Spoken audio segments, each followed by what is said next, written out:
We know all too well these timely efforts have only consisted in the silencing of voices on this campus. We must examine why we are here.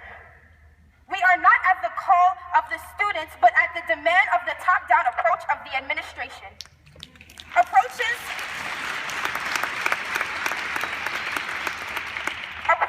we are opposing in the first place. Last night, SGA passed a bill to put the level of confidence in our president to a vote. We are urging that vote of no. While we predict that there is a lack of awareness of why we are choosing to do so, we are committed to providing educational opportunities to inform the student body before each of us submits our vote.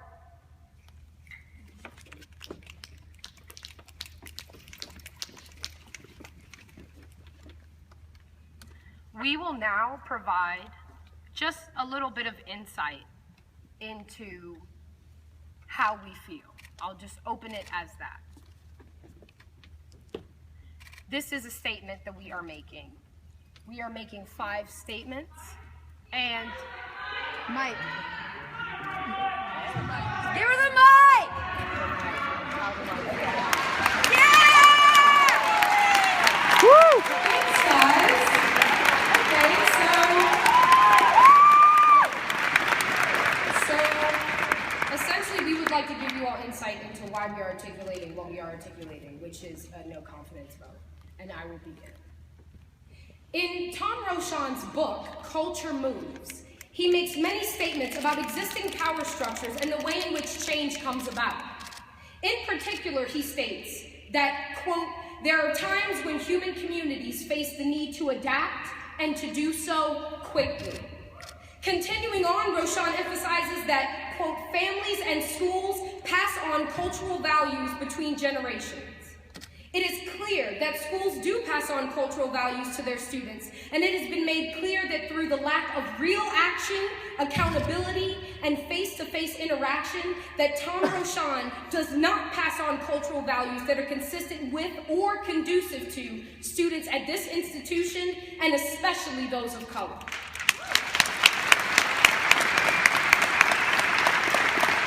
This directly shows a difference in culture between him and the purported values of our school. And Rochon mentions that, quote, in order to prosper, in order to even survive, we must constantly remake our society by refashioning the roles and behaviors of the people who compose it. In addition, he claims that there are certain cultural conditions that call for such action that they are, quote, periodic bursts of rapid change when all previous bets are off, when authority is taken from some and given to others, when policy networks are broken up and reconstituted with new participants, when policymaking comes to be based on a new set of premises and purposes. And finally, on the first page of the first chapter, Rochon expresses ideals from Abraham Lincoln on solidarity, Karl Marx on class contradictions, and Betty Friedan on the problem with no name suffered by American housewives. He then goes on to state, each of these perspectives is an assertion that the existing social and political order must at times be adapted if it is not to be overthrown. We must change in order to survive. In writing this book, he puts forth crucial ideas about social movements, and through the analysis of his previous actions, or lack thereof, it shows his knowing disregard in implementing the ideas purported in his text, as well as the ways in which it is now time for radical change to occur. And at this time, students of color, as well as the greater body and faculty at Ithaca College, have been shown clearly that we must indeed change in order to survive. Because of this, we have no confidence in you.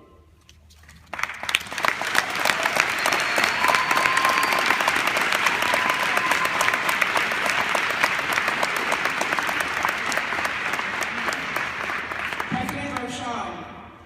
In 2011, senior honors student Joy T. Giandani was awarded a Dana Internship Research Grant to conduct a study of Alana student experiences with issues of race and racism on campus. Her project was titled, Alana Student Experiences on a Predominantly White Campus. And with a team of 4 other Alana students, 20 students of color were interviewed, and their interviews were analyzed, and the research was compiled. The research found 10 common trends and microaggressions that students of color on campus found themselves consistently dealing with. By sharing the microaggressions, the researchers were also able to give solutions to these microaggressions alongside their findings.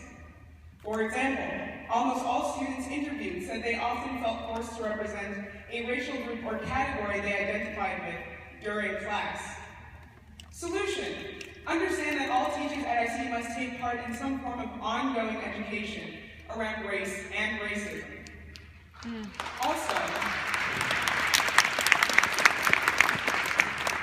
Also, an increase in the number of faculty and staff of color on campus is incredibly important, not only to assist students of color in not feeling so alienated on a predominantly white campus, but also give them the possibility of having environments in a classroom where the instructor can identify with them regarding issues of race and racism. Joy T was asked to present the results of the research at Convocation in 2011.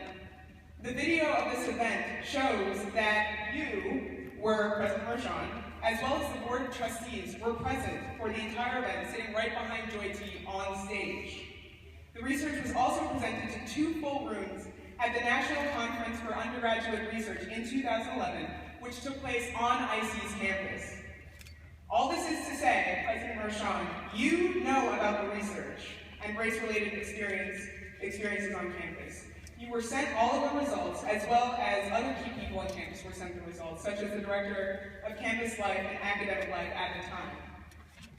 In terms of so-called action taken by the administration afterwards, the research spawned a campus climate survey, as well as several town hall meetings just like this one.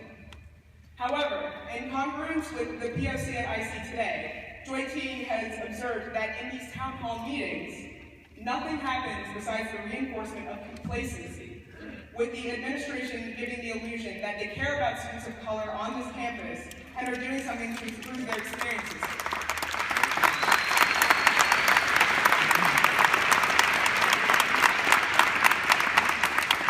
This all happened about 4 years ago, over 4 years ago.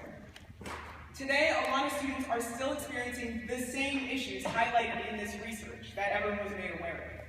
Because of this, we have no confidence.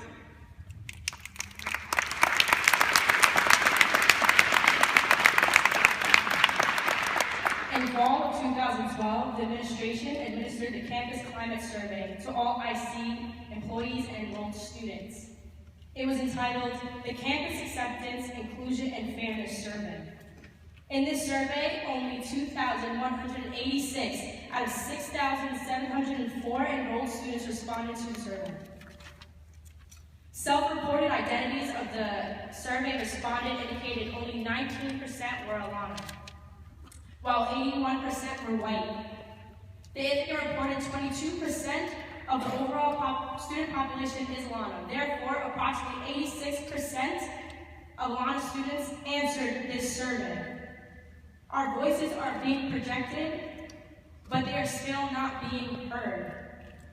The administration repeatedly delayed the release of these results without explanation for the delay, finally announcing on Intercom, February 9, 2015, that they were available. 3 years after the survey took place. The goals of the survey were to determine the quality of community with respect to acceptance, inclusion, and fairness for all members of the community. Only 26% of the Alana community indicated that they felt that IC places a high priority on diversity and inclusion. Knowing these results, for approximately 3 years, you failed to acknowledge and act accordingly to remedy these problems. Because of this, we have no confidence in you.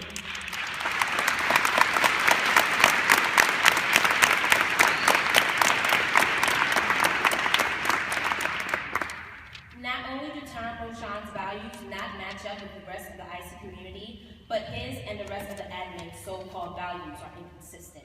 And I would like to present the differences between he responded to the AE Pi event and to the Blue Sky event. We also, write him letters, but we see that he doesn't read them. He doesn't respond, and he certainly doesn't look at the way other colleges handle their issues. While the invitation to the Blue Sky event was addressed to the campus community, and it was intended to be a visionary statement for our community, it was not only held during the typical class hours of 3 to 5 and held in Emerson Suite in comparison to truly campus-wide events like that in the A&E Center for commencement or convocation, as well as the lack of physical posturing and other advertising around campus. This was evidently an exercise in the exclusivity and privilege. As SGA President's official response in the individual suggested stated, it is ironic that, it is ironic that 2 days after the Intercom post on behalf of the Provost, Ben Rifkin, thanking people for coming to the event, emphasizing the meaningfulness in this event in terms of bringing the community together, literally erasing the significance of the racism that had occurred, which shows the continued silencing and prioritizing of economic superiority in the alumni and over the alumni community.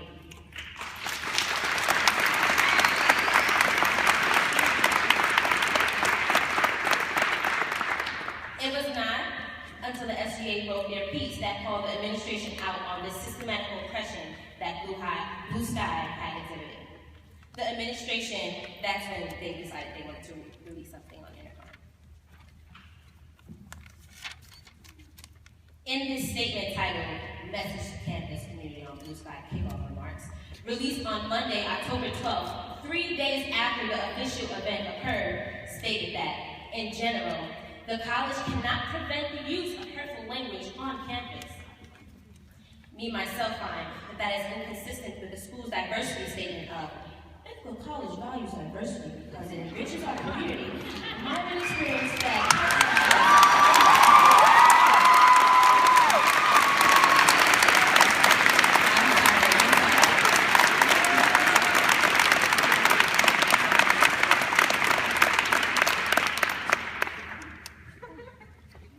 okay, let's just keep going. That characterizes in Ithaca College education. We are dedicated to addressing current and past injustices and promoting excellence and equity. The college continually strives to build an inclusive and welcoming community of individuals with diverse talents and skills from a multitude of needing explanation or being visible. To me, myself, it is clear that this kind of oppressive environment you create and discriminatory behavior you perpetuate is acceptable. It also shows that you and the administration you represent are willing to sacrifice the humanity of one who represents diversity to protect economic investments in this institution. Because of that, you have no confidence in me.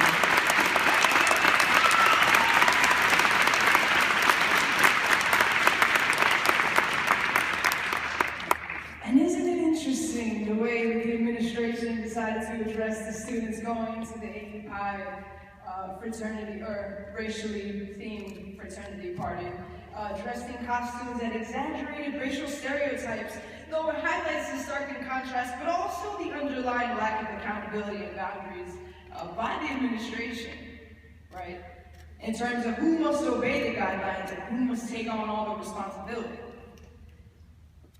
Ithaca College absolved itself of responsibility for those events and for that party because we don't have Greek life and we are not affiliated with AE Pi. As far as I'm concerned, the students who are in AE Pi are affiliated with Ithaca College because they are students here. They sit.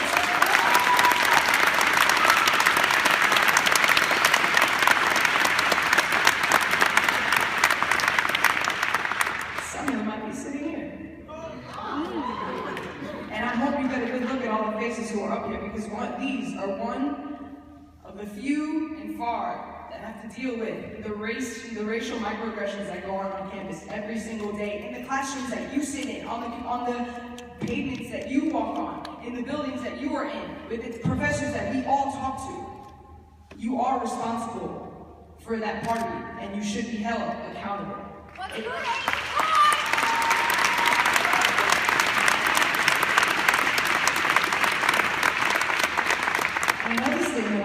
college website says that we include backgrounds who are committed to civility, mutual respect, social justice, and the free and open exchange of ideas. We commit ourselves to change, growth, and action that embrace diversity as an integral part of the educational experience and of the community we create. When staff, faculty, and students are dedicated to upholding this standard that you, Roshan, and the administration sets as a guideline, it is unacceptable to both not provide funding and human resources to their efforts, but also not hold yourself accountable when you mess up.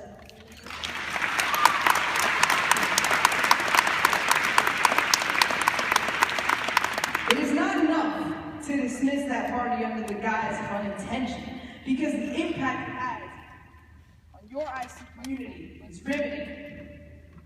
And the environment it is creating is unsafe and perpetuates systemic oppression. And how are we supposed to hold each other accountable if we can't even hold you accountable?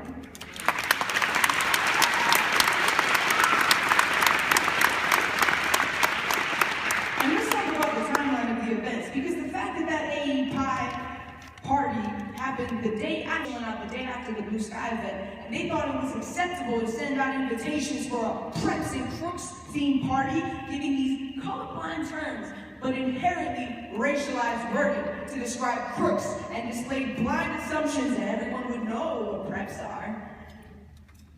This is the way that privilege works.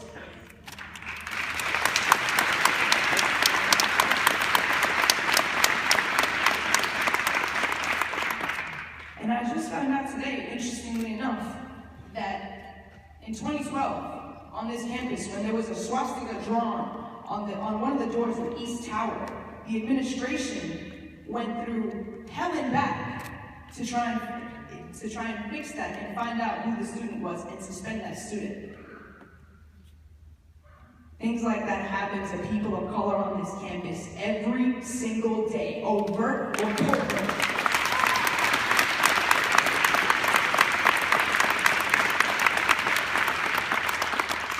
Not only are students not being held accountable, but the administration isn't either. This is why we have no confidence in you, Thomas.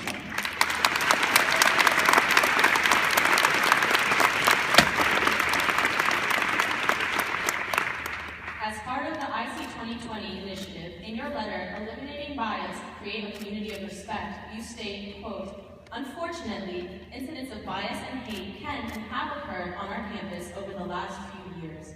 These actions, motivated by bigotry, ignorance, insensitivity, and fear, have no place in our educational community and will not be tolerated. While you acknowledge these incidents of hate and bias, you ignore the racial roots and implications of them. By refusing to specifically name the problem we are here to address, you ignore the real issues and therefore cannot appropriately handle it. In addition, although you have stated that IC is, quote, no place for such events, the individuals responsible for the racist AE Pi party have not been held accountable for the ignorant and insensitive event that they promoted. Additionally,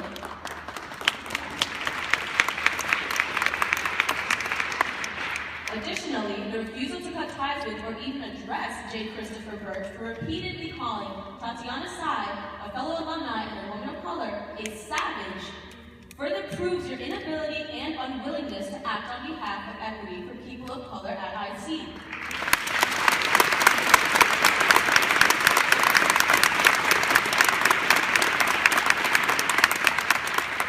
In these instances of overt racism, you have distanced yourself and the college from the problem in order to deflect the issue altogether, rather than acting with the interests of the Alana community and this greater student body in mind.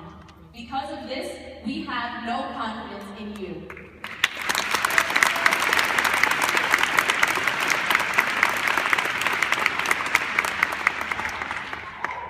It is clear that the administration would like to take action as quick as possible.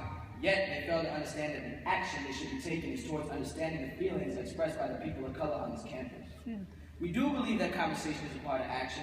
However, we are here in solidarity shouting that empty dialogue is no longer acceptable. With that being said, we do not support the meetings Tom Roshan and the administration have tried to hold because it has been done time and time again. Previous actions have proven several outcomes of administrative action. were not included in the discussion. They only have asked us to join the table in the last week. We are offered a voice at the table as a token, only in which we are the sole problem solvers and we're asked to speak on behalf of the entire Atlanta community.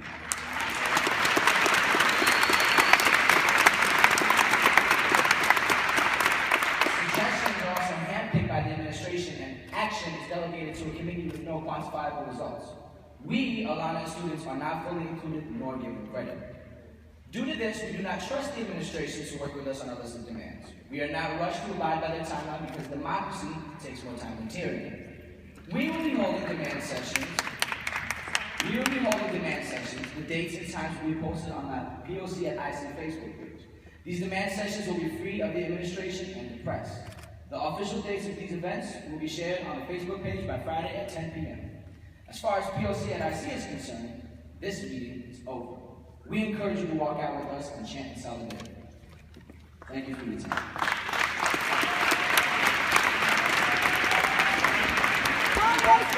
No confidence! Tom Roshan! No confidence! Tom Roshan! No confidence! Tom Roshan! No confidence! Tom Roshan! No confidence! Tom Roshan! No confidence! Tom Roshan! No confidence! Tom Roshan! Tom Roshan! Tom Roshan! Tom Roshan! Tom Roshan! Tom Roshan! Tom Roshan! Tom Roshan! Tom Roshan!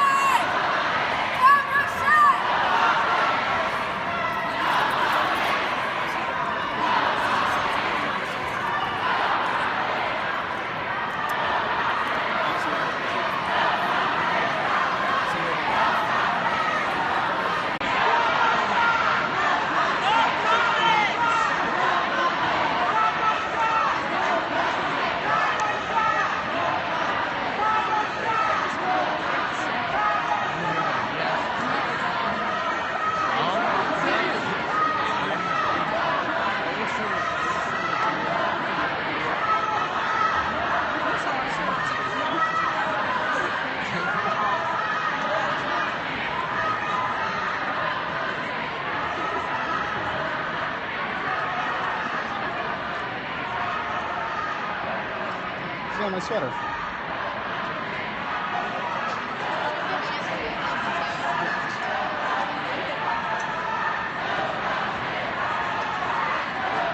So, about,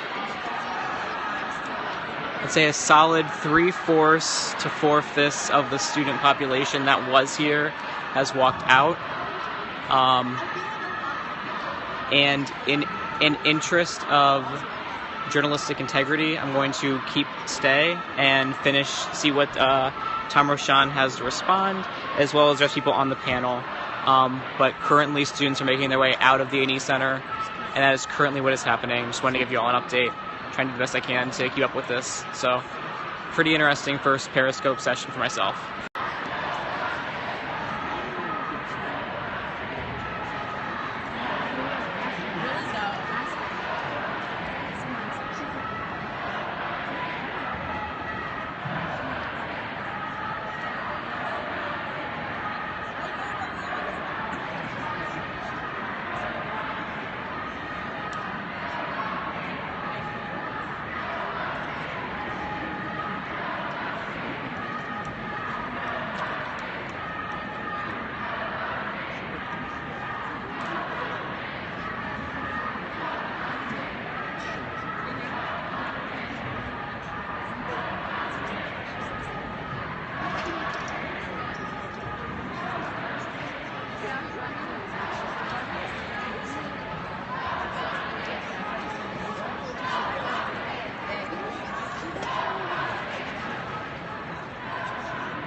We have been given some great, vivid, powerful illustrations of why this is a time to act. Had they remained, my first thought would have been to thank them for reading my book. That is not tongue-in-cheek, and I mean that with no disrespect, because being reminded of those words reminded me, first of all, how much they resonate with me 15 years after writing them. But in addition, there are indeed times that a community must change rapidly in order to preserve its core values and ultimately preserve itself as a community. I thought those quotes were terrifically well chosen from a book that I'm very proud of. And this is my greatest regret about their departure, is that this is the meeting at which we are going to lay out what I believe is an ambitious action agenda. We will make it available in slides afterwards, and I hope it will inform our discussions going forward, but this is not a time for lengthy discussion. This is a time for deciding on the most powerful tools of change and of bringing our community together in new ways, and of at least very significantly reducing and hopefully eliminating an ugliness that does seem to pervade so many of our interactions. And so I'd like to pick up exactly where we were a moment ago and launch into that action program with first Sean Riley, Chair of the Staff Council.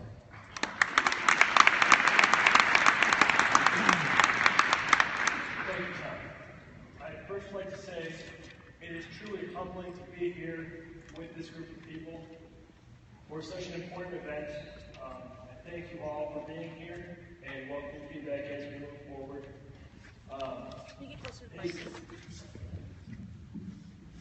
It is all of our hope that what we lay out today will be the first in a series of very meaningful steps to address what are, as everyone has been made plain for all of us to see, are very real issues on this campus. I'll be speaking now, which is a few time-bound action steps that are specific to the staff on campus, as well as the administration, all the way up to the level of president. First, there will be developed a series of tailored programs of cross-cultural awareness and effectiveness identified and required for all staff administration. The first of those will be some baseline programming that will be effective January 2016. Next, every staff member and administrator will be required to attend additional diversity and inclusion community events by May 2016. There will also be some comprehensive ongoing and diversity and inclusion competency education developed by Human Resources for all staff, and that will be effective summer 2016. Beginning for the 2016-2017 academic year, all staff administrators will be required to participate annually in programs encompassing cross-cultural effectiveness, cultural self-awareness, understanding different cultures, and countering privilege and bias. In addition to that, all new employees will be required to participate in cross-cultural awareness baseline training within 3 months of their hire. New employee orientation will also include a training segment on institutional policies related to non-discrimination, ADA compliance, and harassment training. And that will be in place by January 2016. Moving forward to some really very real big picture changes, all staff and administrative job descriptions will be updated by December 2016, and they will include an expectation of competency in cross-cultural awareness and inclusion. Lastly, the current performance review expectations on diversity will be modified to include some measurable merit outcomes related to participation in cross-cultural awareness and effectiveness programs by May 2017. More specifically, those initiatives will be tied to the education training programs that I discussed earlier. And the most important part about these announcements is that all staff, from the bottom all the way to the top, the presidential level, will be held to these same standards as this process moves forward. Next will be Peter Rothbart to discuss the faculty side of things.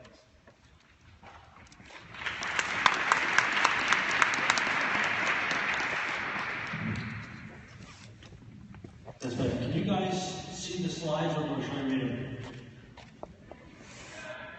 I couldn't hear that anyway, so it's great. Okay. I'd like to point out Faculty Council has been active throughout the years on these sort of things, and this is an action plan that will be implemented. Those of you know about the activities of Faculty Council, those of you don't, this is an activist Faculty Council. We say something's going to happen, we do it. Beginning in fall 2016, new faculty orientation will include a half day on inclusion and multicultural competence in the classroom and in advising and mentoring students. Returning faculty are, of course, invited to participate in these sessions if they are inclined. Over the coming year, each academic department will hold an event or a workshop. Each academic department will hold an event or a workshop designed to increase inclusive collegiality and professionalism. This is professor-to-professor interactions. Now, I want to point out that when we were first beginning to work on this, originally the time frame was 2 years, and actually the Faculty Council Exec Committee got together in virtual environments and said, let's speed it up, we can do it in 1 year. And also on November 10th, which is our regular Faculty Council meeting, we will develop a plan of action on inclusion and cross-cultural effectiveness for faculty. Some of the issues that have come up are how faculty should react in classrooms, or either with student-to-student situations or faculty-to-student situations. I think it's appropriate in an educational environment for faculty to learn all the tools that are available to them to foster communication along those lines. The one last thing I'd like to point out is that it's gone over several times about the idea of cross-cultural awareness. I would like to personally include members of my own cohort. People with disabilities are a minority on this campus as well as the various religious and cultural organizations are included in all of these multicultural, including LGBT. This is all people that have issues or have suffered issues of non-inclusivity. It's not limited to one group, and I think it's important that all groups recognize the inclusivity of other groups in similar situations.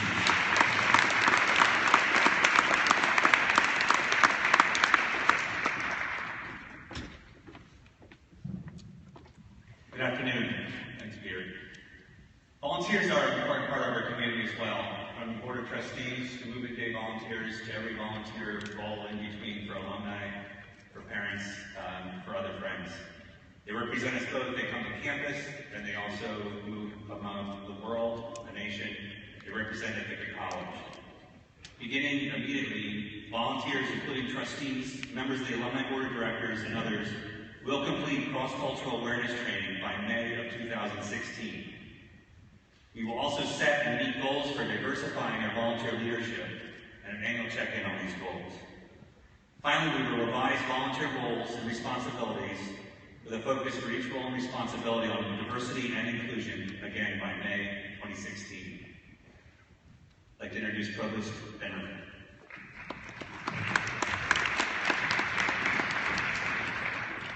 Thank you. It's critically important how we bring new faculty and staff into our community, and for that reason, we've already made changes to the search processes that we are using to find and recruit to campus our new colleagues. Beginning for searches already underway this year, all search committee chairs are participating in training on the conduct of inclusive searches. The Office of Human Resources has already held 15 such training sessions this year. Again, for searches already underway this year and henceforth, all search committees are including a member from outside the department or office in which the search is being conducted. This practice has been shown to increase the frequency with which institutions hire individuals from underrepresented backgrounds. Also effective for searches already underway this year and henceforth, semi-finalist and finalist candidate lists will be reviewed for diversity before approval. Semi-finalists and finalists will be asked questions about cultural awareness, and effectiveness in teaching diverse populations. Search advertisements will also include language regarding cultural awareness and effectiveness in teaching and working with diverse populations. In addition, we currently have a program for pre-doctoral diversity faculty fellows. We have 2 such fellows currently in the School of Humanities and Sciences this year. This has been an ongoing program for many years. We will begin immediately to expand that program, and instead of searching for merely 2 for the coming year, we will be doubling that number and searching for 4, 2 to continue in the School of Humanities and Sciences, and 2 more to be recruited for 2 of our other schools. In addition, we will be developing a new program to emphasize retention for Alana faculty. This retention program will be developed in spring 2016 for implementation in the following academic year.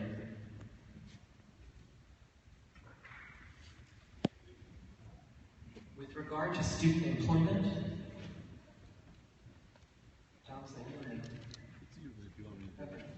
the Office of Student Employment will develop a system for more effective posting of all student employment positions so that they are advertised by March of 2016 for the coming academic year, and this posting will be made more prominent for all those using the IC website. In addition, student employees will also receive baseline training in cross-cultural competency and awareness. And now I ask you to welcome our Student Government President, Don Riccio.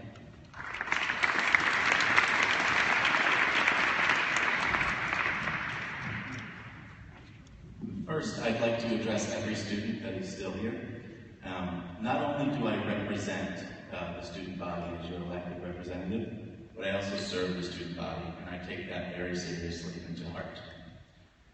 In regards to student support, there will be guidelines for resolving discrimination complaints, including microaggressions and such, how to seek help, resources available to students, support students' complaints related to inequity and bias anywhere on the campus, and that will be displayed and distributed to all students in January of 2016.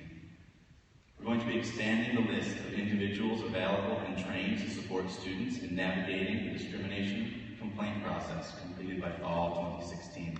So there'll be many more people on campus that you'll be able to go to with a complaint or a grievance around inclusivity, inequity, and bias.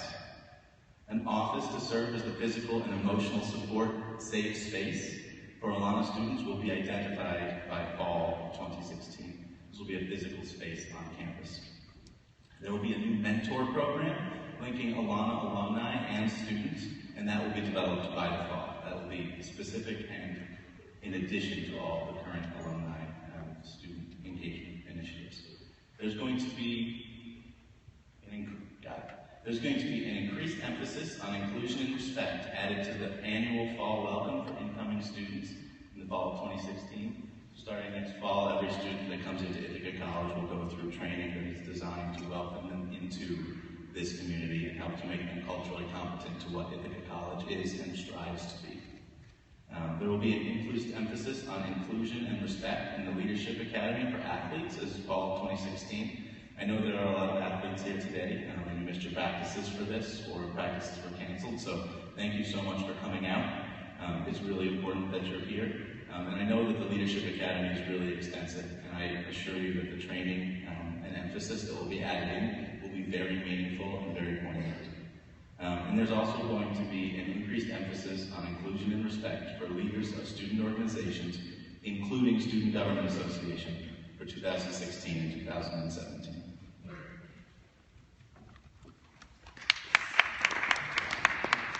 Next up is President Rochon. John, thank you. All my colleagues, thank you for your work on developing this action plan over the last several days. I want as well to recap some of the initiatives that have been announced in just the last month or so, including first several initiatives announced related to public safety. You can see them here. We will have an independent external review of the Office of Public Safety during the course of spring 2016. We will have in place a campus community review board to examine complaints about officer behavior effective the beginning of the spring semester, so by January 2016. We will introduce body cameras for officers by the fall semester 2016. That's a little bit later, primarily because there are some important privacy issues to be considered in how those cameras, when those cameras will operate and who gets to see the video, and those are particularly student privacy issues. And then beginning immediately, there will be additional programming, this is already beginning, to support a more positive relationship between public safety officers and a lot of community members as well as visitors to campus.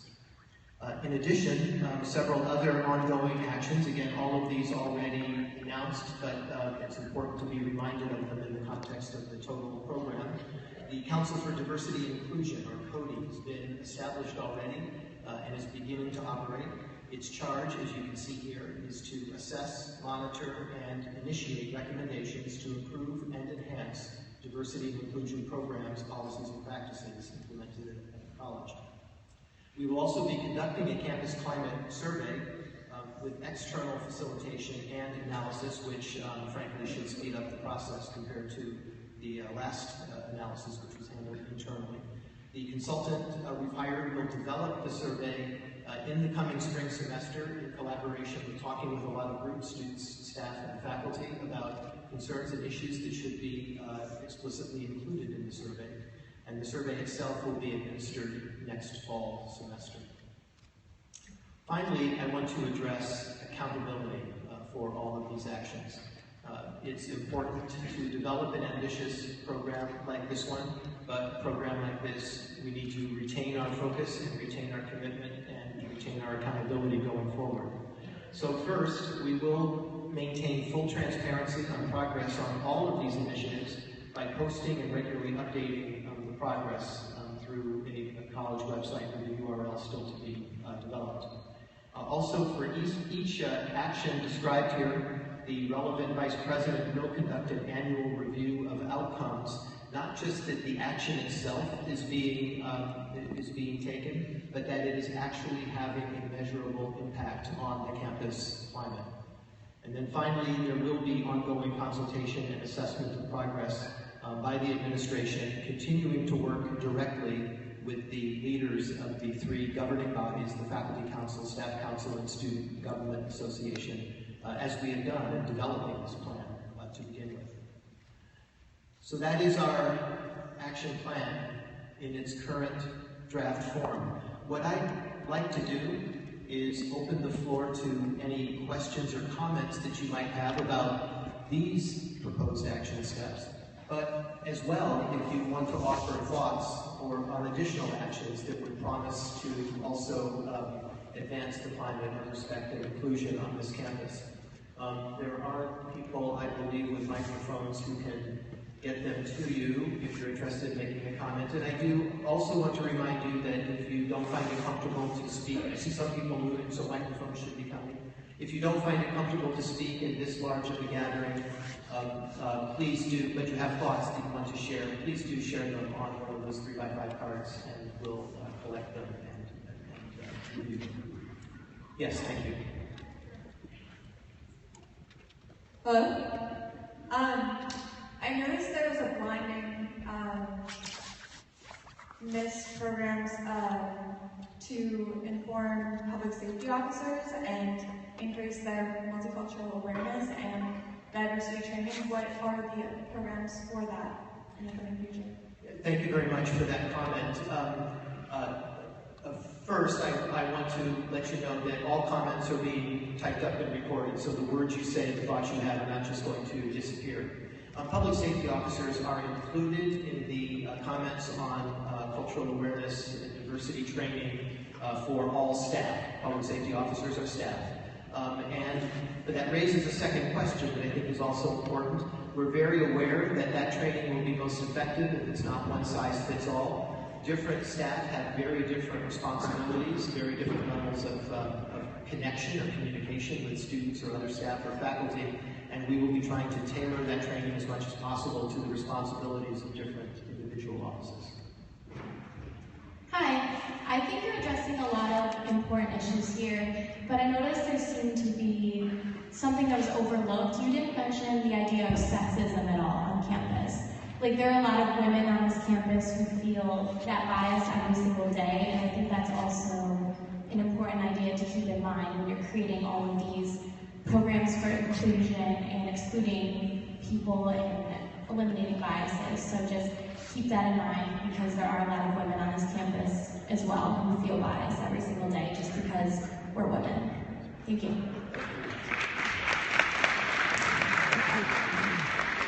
Thank you so much for that comment. And I do want to be absolutely clear that everywhere where we've talked about cultural competence, everywhere where we've talked about inclusion, everywhere where we've talked about respect, that pertains to many dimensions of difference and demarcation that are all inappropriate to make. I know that in some ways our focus is right now on race, but it absolutely includes, as I mentioned in my opening comments, gender, sexual orientation, abilities or disabilities, religion, any other trait on which there is bias. So thank you for that comment.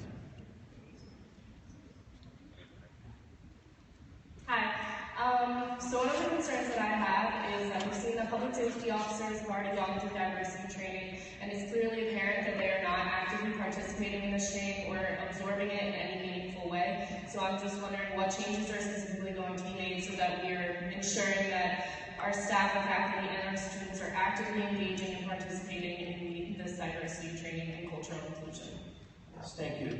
So among the additional elements that were mentioned here, although I realize a lot of information was put out very quickly, I would include the fact that job descriptions are being rewritten to incorporate cultural competence, not just checking a box in training, but cultural competence and ability to perform effectively as part of the job description, as part of the performance review, and ultimately as part of salary increases in future years. So I do hope that through this program, which is going to be much bigger now and include many more staff and all administration, this program does need to be effective. I fully agree. We'll measure its effectiveness, and we have a number of tools to enforce that effectiveness.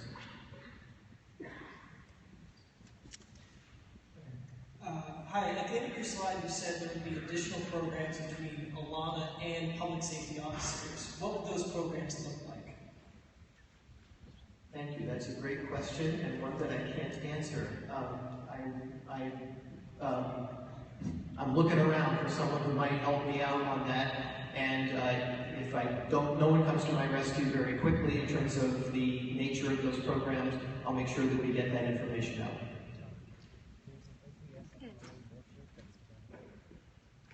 I am reminded, actually did know this, there is an Office of Public Safety RA work group that has already been meeting and developing, and so there have been conversations. But the slide does refer more broadly, not just to RAs, but also to Alana community as a whole. With students and faculty obviously expressing a lack of confidence in you here today, do you still think you're able to effectively do your job? My commitment is to do the very best I can for Ithaca College and move Ithaca College forward, and I'll permit judgments to be made by others. Hi, my question is, how effective do you think diversity training is? Because so far that I've learned here at IC, from my communication classes, which is intercultural communication class, that diversity training is not really effective and it won't change people's minds, and that has to be analyzed diversity training. So how effective do you think it is, like proposed in your PowerPoint? You really pinpointed a lot of those things with trainings. My other question is, with the diversity inclusion committee, we have had that before, so what will be different from that committee that will create action? Thank you. So first to the point about the effectiveness of diversity training. I'm one who believes that it's not the training itself that is effective, it's the environment in which it's offered, it's the expectations of peers, it's the open-heartedness and humility with which new information is received, and it's the, but maybe the above all, the overall leadership commitment to make sure that it happens and it is effective. I think we're in a new era in which diversity training has to be effective for this college, and we are going to create the environment in which it will be effective. To your second point about coding, which, excuse me if I misinterpreted, please come back to me, but I think you're asking how is coding different or what is new that it brings to the table. We've had really two diversity-related committees in the past. One, the President's Advisory Council on Diversity, which has provided information and analysis to me on issues that we need to address, and the other, the Diversity Awareness Committee, or DAC, which does public programming on diversity issues. CODI has a very specific charge around the analysis and recommendations regarding organizations, policies, procedures within the college that are not maximally effective in advancing diversity and inclusion. It is the institutional analysis, if you will, and I think that's been a gap in what we've had in the past. That's partly what the PAC-D, the President's Advisory Council on Diversity, has provided me in the past, but CODI will be able to develop that analysis in a much more public and transparent way based on information from the entire community. The CODI leadership itself and members of the committee themselves are very versed in Ithaca College and diversity issues. So I do believe that CODI has a distinctive niche that is different from the pre-existing diversity organizations. Yes? Hi. So you spoke about how faculty and public safety is going to go through training, but you also talked about how the incoming freshmen next year are going to have like some type of training, like alcohol, ED, or something. But what about my current classmates who are slipping through with the vow of ignorance? Like, I'm not going to be in classes with freshmen as a senior. So my current classmates who make me feel uncomfortable, what is going to happen to them? Or what type of training or lessons are they going to receive in order to make me feel more comfortable in a classroom as the only minority?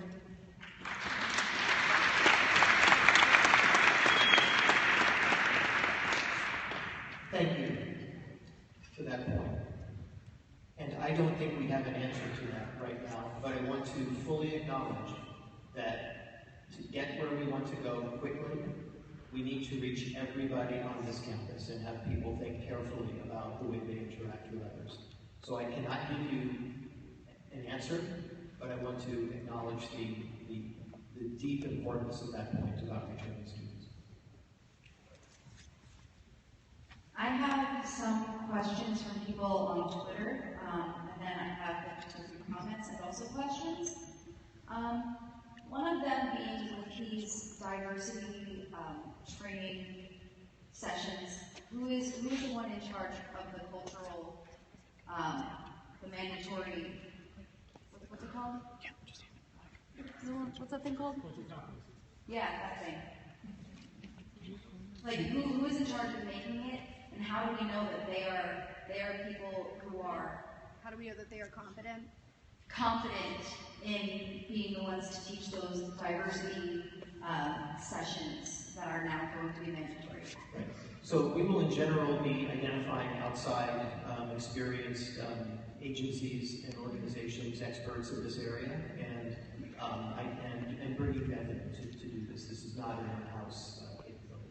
I would like to suggest that you do speak with the Alana community before making any kind of plan of action in these meetings, just to make sure that what you're saying isn't blindsided by the fact that it's probably just like 6 white dudes on the stage saying stuff.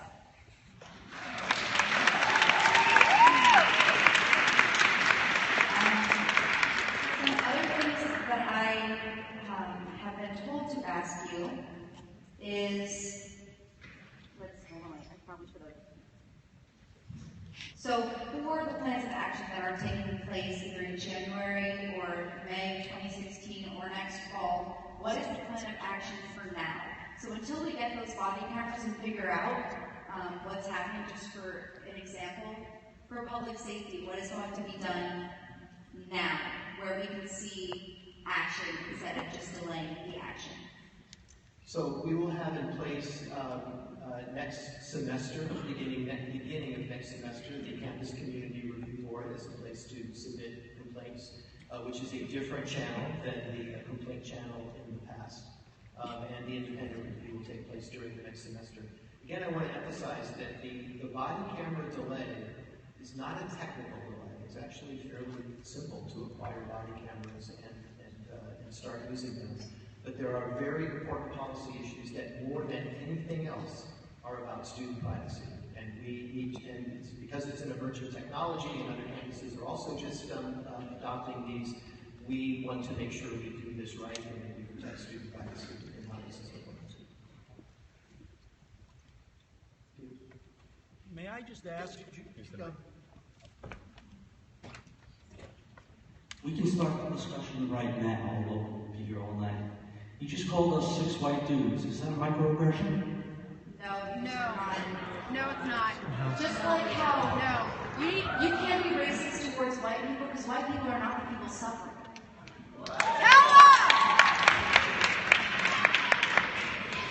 Just like the preps theme, the preps part of the 80 pie party, that is not the offensive part.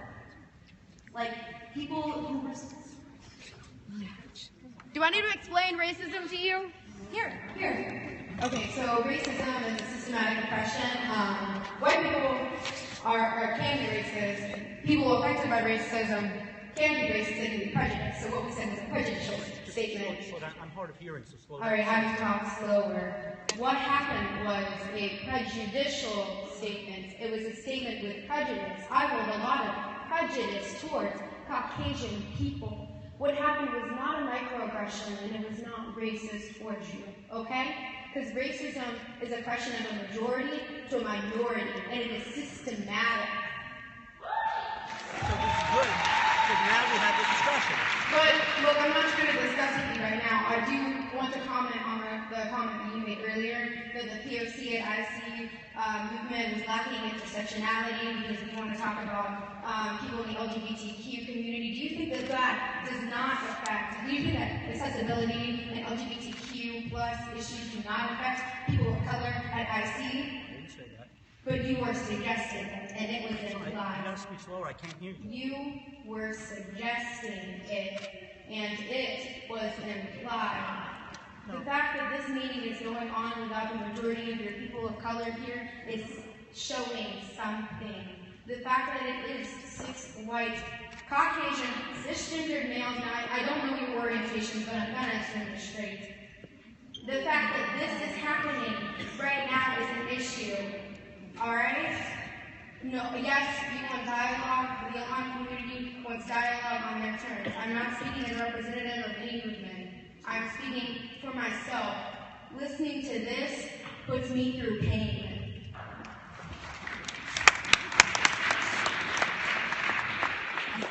Okay, there's a question back there. Do I also want to acknowledge, I think in a room this, I'm sorry, did I ignore? I'm so sorry, it's very difficult to scan the entire room. Please. It's okay. God bless. Being an African American freshman female, I'm speaking on behalf of myself. I'm not speaking on behalf of the movement that just occurred, but I feel like some things need to be said. Despite your blatant disregard for the display of student concerns, experiences, and research into your administration, I have one question for you. Seeing that this meeting is still going on, despite the target audience not being present, or were they even the real target audience? But that's not my question. I want to know, How do you expect people of color and other minorities on campus to accept these initiatives that aren't going to be in effect until 2016, which gives you enough time for the demonstration of no confidence in Rashawn to die down, even though the tenacity of these students is so great and I don't see it happening? When they aren't presented by anyone with a familiar face. Rock Lash, the director of Osino, he wasn't on that stage. There's no one on that stage that can actually identify with anyone you're trying to target, if you are. I don't know if you're putting out these statements, I don't know if you had this meeting to just address and make it look like you care, and I'm not saying that you don't. I don't know, I'm not in your head. But I am saying that on that stage, there are only white people, there are no black people, there are no Hispanic people, there are no Asian people, there's no one from the Alana community there. So for the Alana community, I feel about maybe, I'll say, a dozen people of color, maybe more, there's probably more. I can't really see everybody from like right here. But if the majority in here are the people who aren't even facing what's going on out there, this meeting is pointless until you can address the people who are being affected. So now, this is my honest question. How do you expect us to accept it from people who don't look like us? And for the people who say if they stayed, maybe they would listen, I stayed. That's why I'm not speaking on behalf of everyone who left. Because everyone who left felt like they needed to leave. They felt like they were being attacked. They felt like, however they felt the need to leave. I felt like I left, but I came back and I said, let me see what this man has to say. And I heard what you had to say. And from a black female freshman who came to the school thinking that this is a great opportunity, I got a great scholarship, they must really want me, to think that it could be because you need racial diversity, and that when I get here, I'm still not even important enough for you to take initiatives that will start this year, right now, that I have to wait to 2016, when there's upperclassmen who are not for incoming freshmen, who are not even going to receive any knowledge. That bothers me. As a freshman, African-American female who is still sitting here in this meeting, so no one attacked me for saying what I said. I don't speak on behalf of everyone who left, I speak on behalf of myself. Thank you. So there are a few things in there. I made some references to the target audience. I feel the target audience is the campus community, and I will say that I was so incredibly pleased to see this hall as full as it was when we began. And although it is now an hour and 20 minutes later, I'm so regretful when the hall emptied significantly partway through. The target audience is the entire campus community, and I think one of the things that I would hope that we can develop over time is accepting ourselves as a campus community, as one campus, not in every single instance making those differentiations. Some of the initiatives are starting, or right now, or are starting this semester. Some are starting at the beginning of 2016, which is, after all, only 8 weeks away. If it's not enough and not fast enough, that is a criticism that I will take on. I do want to say, with respect to the development of this draft program, that there was something in the rally last week that struck me very forcefully as a deep truth, and that is not the way I have operated typically. We, I quote from the Concerned Students List of Demands, we, the students, want to see President Rochon address the issues regarding race and discrimination on the Ithaca College campus through tangible action without the delegation of responsibilities to committees and subcommittees. I called together the leadership team of Ithaca College. That rally was last Wednesday, less than 1 week ago. I called together the leadership team, and I asked the leaders of the 3 governance bodies to join in with us and talk about a plan of action. I felt the team and the leaders of the 3 governance bodies stepped up magnificently. We worked on this very hard, and I want you to notice we did not delegate to committees and subcommittees. There are, as several of you have pointed out in several contexts, so many areas where implementation of these action initiatives is going to require to be done well, consultation and understanding perspectives and bringing those perspectives in. The campus climate survey won't happen until almost a year from now, because next spring it will be developed in many conversations with people who are directly affected by bias and discrimination. But we wanted to set down, draw the line in the sand and say action will be taken, and these are the actions we're taking.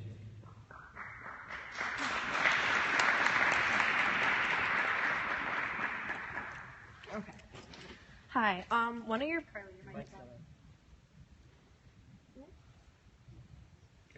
Okay. One of your points in the presentation was that there would be a campus community review board in 2016. Who would be on that review board, and would that include students and people in the Ithaca community? Thank you. Great question. And again, one that, and I had a feeling, George, are you coming here to save me on that? Oh, I'm so sorry. Yeah, Ben, do you know? So, the OPS... Mike. So the campus community review board will definitely be representative of the campus, and the conversation has been unfolding, I believe, with the OPS RA work group to sort of set up the framework for that. I'm not a member of that ongoing conversation, so I can't say more. I simply don't know. But it was our every intention that that review board be reflective of the campus community. Thank you. I want to say this dialogue is very important, and I will continue this dialogue as long as anyone wants to do so. I think in a big enough hall, I think in a hall this big, people do feel free to get up and leave, and I see you when you are ready. But I kind of want to say that to people sitting near the front. And you know, I'm not asking you to leave. I'm just saying, please, I think we should feel free to participate in this dialogue as long as we want, and to leave when we want to leave. Yes, your question, please. So it's been made apparent that as far as the processes of these programs and how they came about, hasn't really been talked about with students until in recent weeks. So I'm curious as to how these processes, in regards to how the programs are going to be implemented, have come about, and also to maybe the research behind it and how you know it's going to be effective. Right. Great question with a complicated answer. So many of these initiatives are things that have been proposed or suggested by one group or another, including students, over a period of time. Other initiatives were, in fact, much more kind of created in the last 4 days or so. So there actually is not a single answer to the question of where do these particular ideas come from.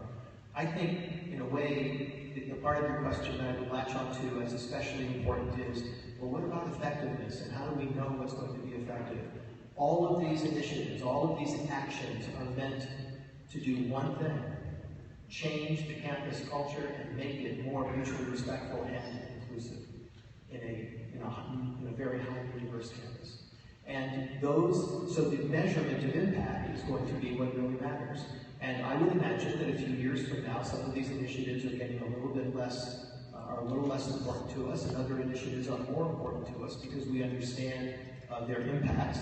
And then some additional actions that we are not even thinking of today will also come online and be very impactful. The bottom line measure is we need to improve the campus climate of respect, diversity, and inclusion. Along with that, I just want to say I would strongly encourage to look at other institutions and their programs. Obviously, other institutions have these same problems too. So to kind of help progress the effectiveness of these programs, it'd be good to look at other institutions' programs because they could serve as a basis, something that would actually work, and there's proof behind it that it would work instead of trying to go blindly into it with a program specifically tailored to our community. I think it would be more efficient, in my opinion, to look at the other programs to help build and, if anything, change it so that it does fit our community. Thank you, I appreciate that. I think we're especially interested in looking at programs whose effectiveness has been assessed.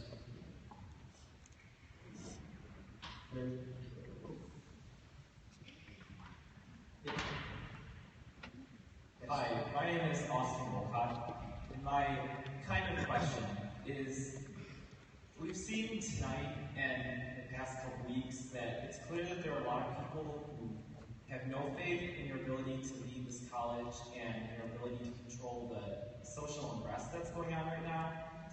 Would you just give us a few reasons now to satisfy this my curiosity and anybody else's, and stand up for your position and give us some reasons as to why we should have faith in you and your ability to lead this college? Good question. Great question, and I will just say, look at results. I'm sorry, can you actually answer his question? He asked for like a list. He asked for a list? Yeah, like reasons why we should believe you can handle this. Answer 1, please look at results. Answer 2, look at results. Answer 3, look at results. Leadership is about results. Where are the results? We have a set of actions, and we plan to significantly change the climate for cultural diversity and inclusion on this campus. So you're asking us for faith in future results when we have no faith currently.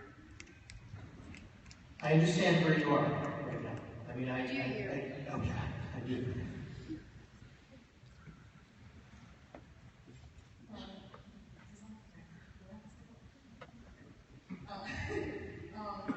So, I just wanted to reiterate the power of representation and the power of representation. And I'm slowly getting more and more disappointed of how retaliations is happening between adults with students. Adults that say they're competent in their jobs, things like that, but are retaliating just like how my little cousins would. I don't think you understand what she was just trying to say. What I see with the power representation is that, as a young lady said, 6 white kids. I wouldn't have said it like that, but what that means is that there are 6 people on this stage that are more privileged than most of the people in this room. And there's certain things that privileged groups do not understand fully to the underprivileged groups. And so I think the first step to trying to understand someone is to realize that I might not understand them.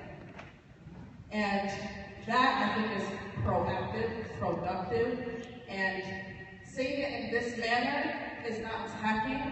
I don't care how people say it, this is not an attacking situation. I shouldn't feel threatened by 6 people on a stage. I should feel equal, because trust me, my dollars are equal. Okay? So I should feel that people higher up than me are competent enough to respond to me like a human being. Not like an attacker. We don't have a gun in our hands. We're not holding you at gunpoint.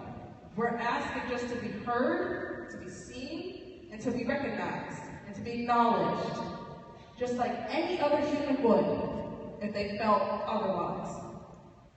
And that's where I really feel the power of representation is that I need to see some people that look like me up there. I need that. There's a difference between want and need.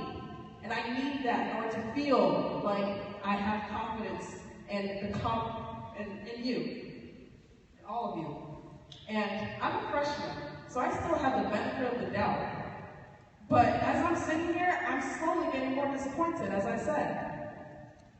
And I really hope with your diversity training or whatever you want to make results happen, that you really keep in mind the power of representation, of how it really makes a difference from 6 white men to a white female, an Asian female, Black American, anything. And also in the student body. I want to see people that look like me in the student body, not just in the higher ups. I want to see diversity. My high school did not look like this. My high school is very diverse from a lot of countries. And I learned so much from those people. And I feel very open-minded and very educated because of that. And I just, as I said before, the power of representation. This is not an attack, this is just people saying how they feel. And this is not new. They've been feeling like this since the beginning till now, and they do not want to deal with it anymore. Thank you.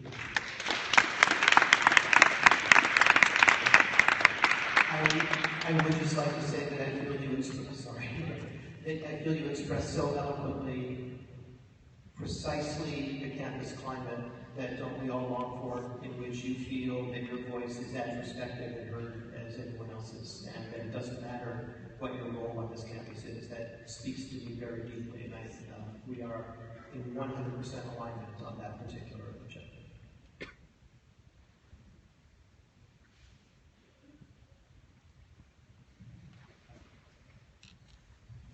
Okay, so I wasn't sure how to do this, but I finally got a mic, and I'd like to point out, like a lot of people on the stage, I am someone who comes from a point of privilege.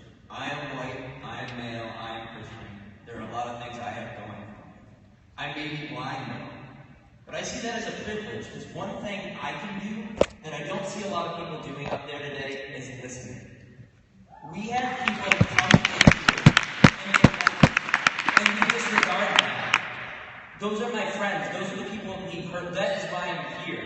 I'm not here to make a statement. I'm not here to say, you're not doing your job. I'm here to say that those people are being hurt. And we need to make changes. And what do I hear? I heard a word that I was waiting to hear all day. Tom, you said it in the last part of your speech, and I'm surprised it took that long, but accountability. What have I heard about accountability? Well, it's based on results. Well, your results suck right now. And we need to accept that if we're going to say that we're going to have faith in results, then our results need to have action and really be followed through. And the second part of accountability is actually holding people accountable. I've heard that we're going to implement this. We're going to implement this. That's all words. We had a climate survey done before. We had training done with public safety. We've done things, and we can continue to do things. And I'm not saying whether those are going to work or whether those aren't going to work. But if we don't hold people accountable and say, if you act in this manner, if you do this sort of thing, you're going to be held accountable, you're going to be fired, or you come up and say, you want people to have faith in you. If I wanted people to have faith in me, I would put myself out on the line, because we cannot feel comfortable in these situations. If we feel comfortable, we are not having the right conversation, because we need to be uncomfortable in these conversations. Being comfortable is being uncomfortable, so that's the way to put it. And so if we aren't going to listen, if we aren't going to be uncomfortable, and we aren't going to hold others and ourselves accountable in a way that if you act in this manner, we are not going to put up with this, then why are we having this conversation? Because you can't hold people to a standard. You can say all you want. We're going to implement this. We're going to implement this. All of that could work out perfectly. But if those people who get through the system that don't do it well, when these problems continue to arise, and we still don't hold people accountable, then what? Those same people being hurt today are still going to be hurt. And that's the systemic inequality that needs to be addressed. It's not the matter of whether we do things, it's whether we don't. It's whether people are being hurt, and what are we going to do today about that? And I think the first step is we need to listen. Thank you.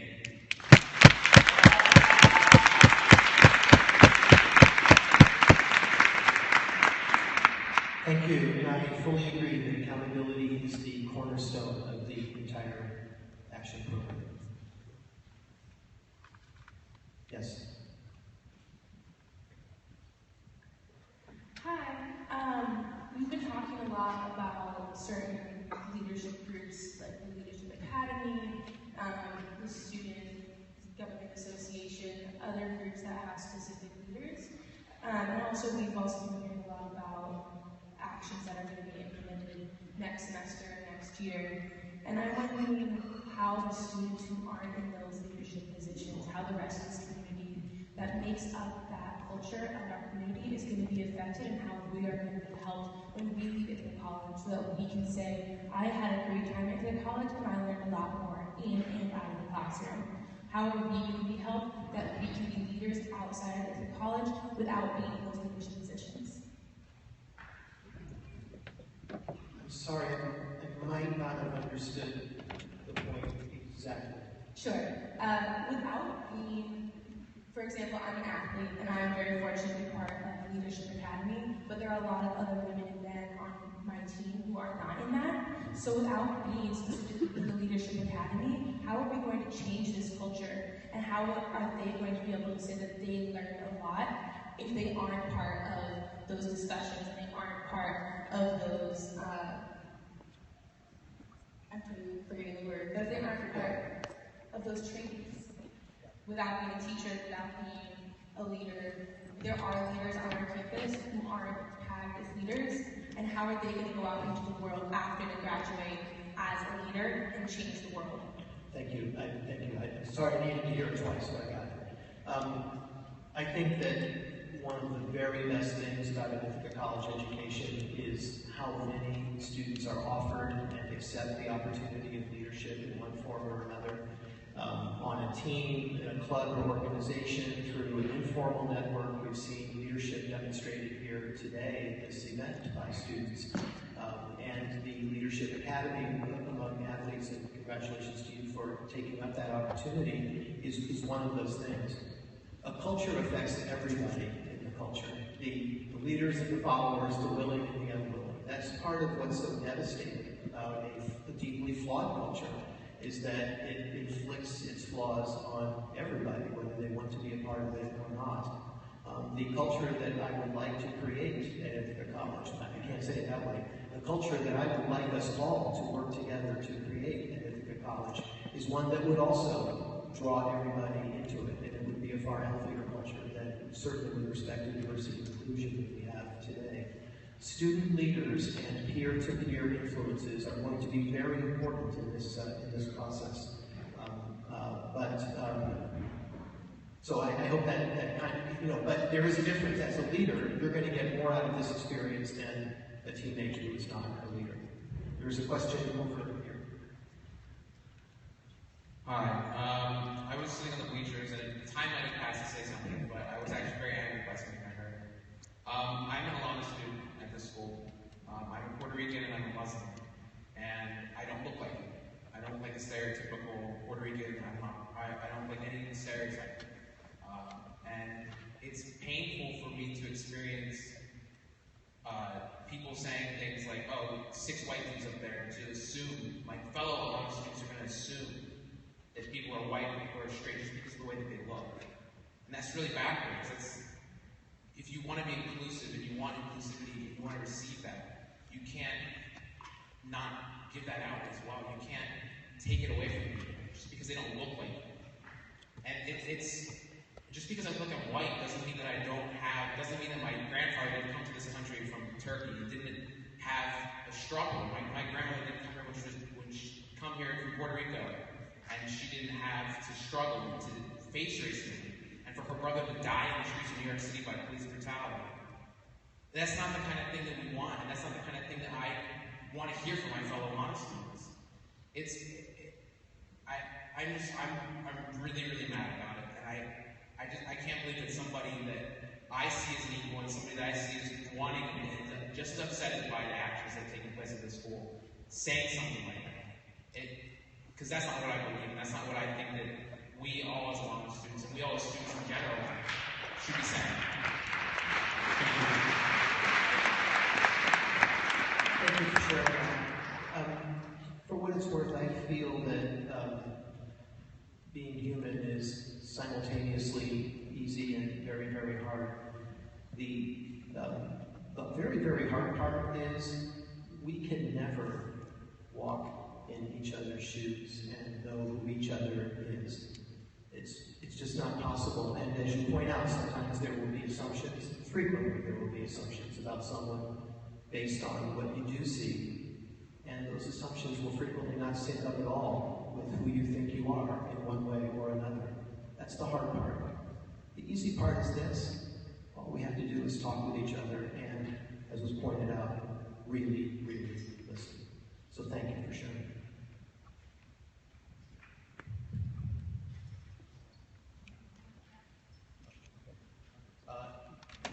Yes. Oh, sorry, too slow. Can you be next? Can you be on time? So, President Rashad, I'm not sure if I have a question or a comment, so I'll just put it out and you can decide by yourself. If we look at the actions that you've proposed and look at it at the college with the analogy that it's a person, that it's human body, many of the things that you're asking or laying out are very prescriptive. That we eat our vegetables and we work out every day, everything's going to get better. The one thing that we haven't addressed in this meeting at all today, which very much concerns me, is that if we use the body analogy again, we are wounded. There are pains and bleeding in our student body and in our institution as a whole. And I guess my question to you is, other than the prescriptive things that you've laid out, how are we going to heal these wounds that have been created over the past 2 weeks? Also, I want to make a statement that through this, all these things that have happened over the past couple of weeks, I've thought about how I view this community. And I'm aware personally that I don't know a lot of these young men and women of color, or with different gender identification, or different religions. And that I'm taking as a personal ownership and a personal responsibility to do my little part of this prescriptive exercise and learn to know more about these folks. So, anytime you want to come over to the Peggy Ryan Williams Center, I'm there at my office in 117 every day, and I'd love to talk.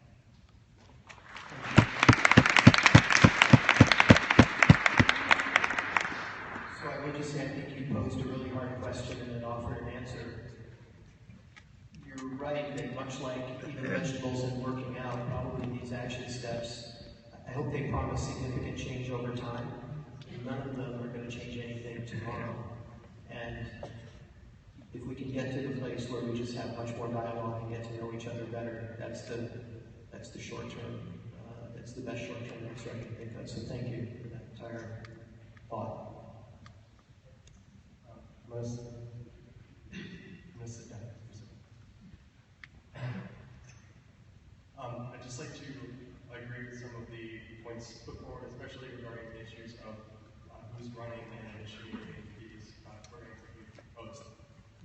I would like to establish that people of color shouldn't be expected to be content with policies put forward based on vague and reluctant reactionary assessments of the grievances by the administration. It's time to listen their terms as opposed to just proposing this action agenda on preempting. My question leading off of that is, for example, someone asked before who programs these diversity and inclusion programs, because so far the diversity programs mentioned have been planned without an ongoing inclusion of a lot. They're based on grievances they put forward, but they're not factoring in someone being an ongoing part of that, and therefore whoever is organizing and running.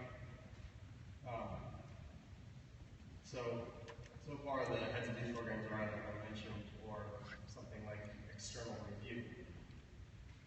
This is further evidence by the fact that this action plan has been planned for this meeting, before Alana's input, before that protest. You acknowledge these issues now and you express your support, but the measures you are talking about, at least the draft, is already in place. And like you said to a lot of people who have commented after your speech, you don't have an answer for some of those issues. You genuinely just didn't. That's honest and it's fine.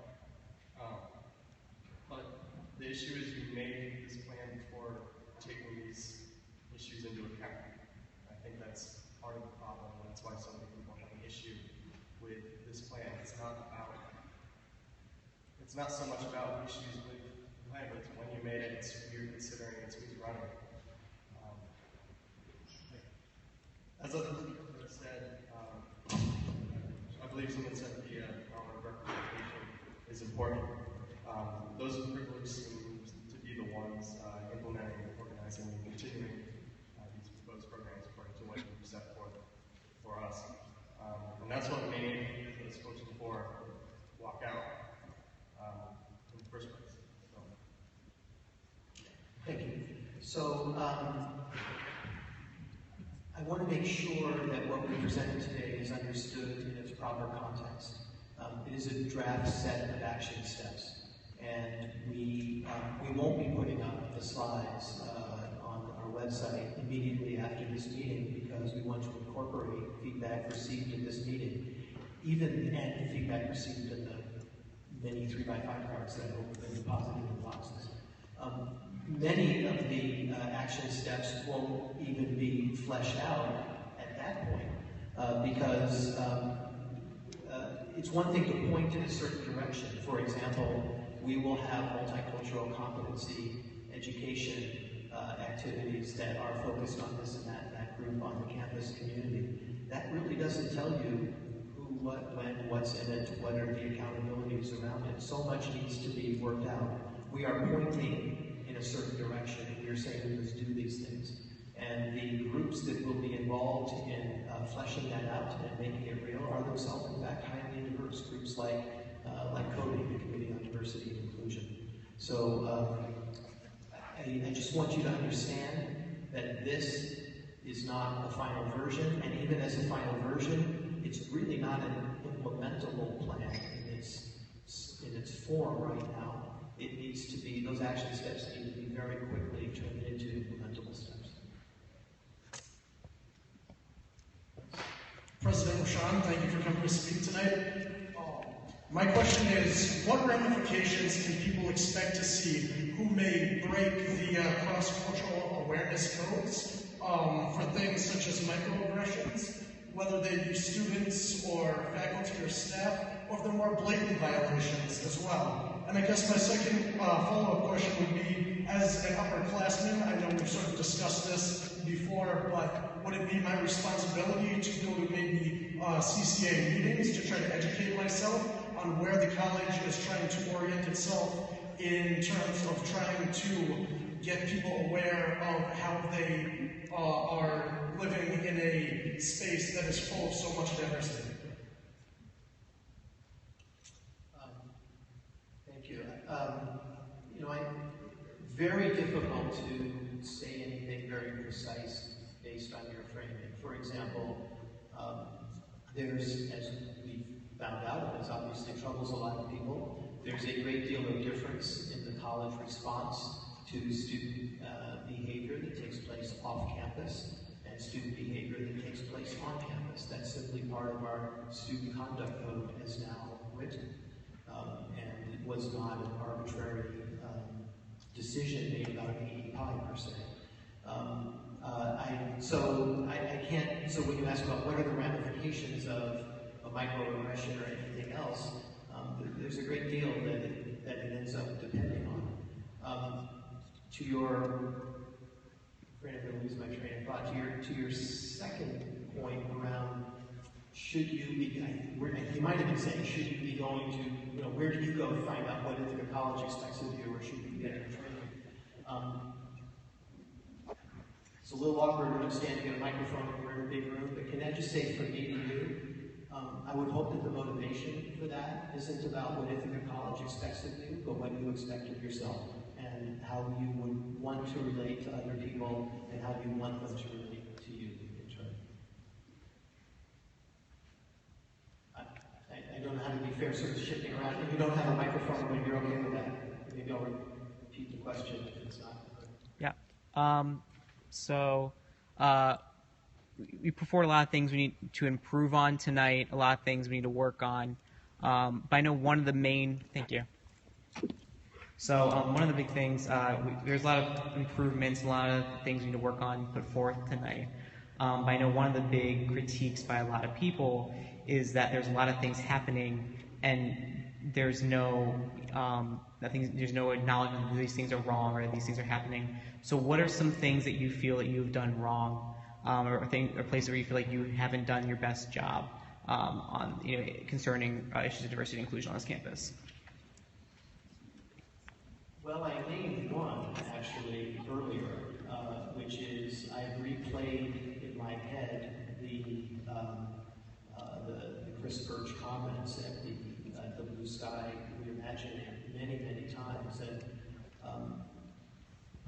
I'm going to ask for a little empathy on this. Things often seem so much clearer in retrospect than they do when they're unfolding, and a first reaction of, oh my, that's horrible, but you also hope in that moment, and I mean me as a secular person, hopes in that moment that that's a one-time thing and maybe is not worth interrupting and derailing the larger conversation for it. And then a second time happens, and a third time happens, and you begin to look back and you say, did I miss the moment when something should have been said? It's much easier to replay that in your mind and know what you would do after the fact than it is to react in live as it's unspooling. And I know that I did not react there the way I wish I had. So there's one very straightforward example. I could probably name some others, but I think in this venue I won't.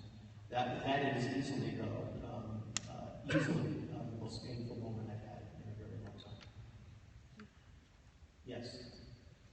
Okay, so in a lot of my classes, we talked about the Blue Skies event, we talked about the Crooks and Trucks party, we talked about public safety issues, and it's been found that a lot of classmates don't even know that these are issues, that these things are going on.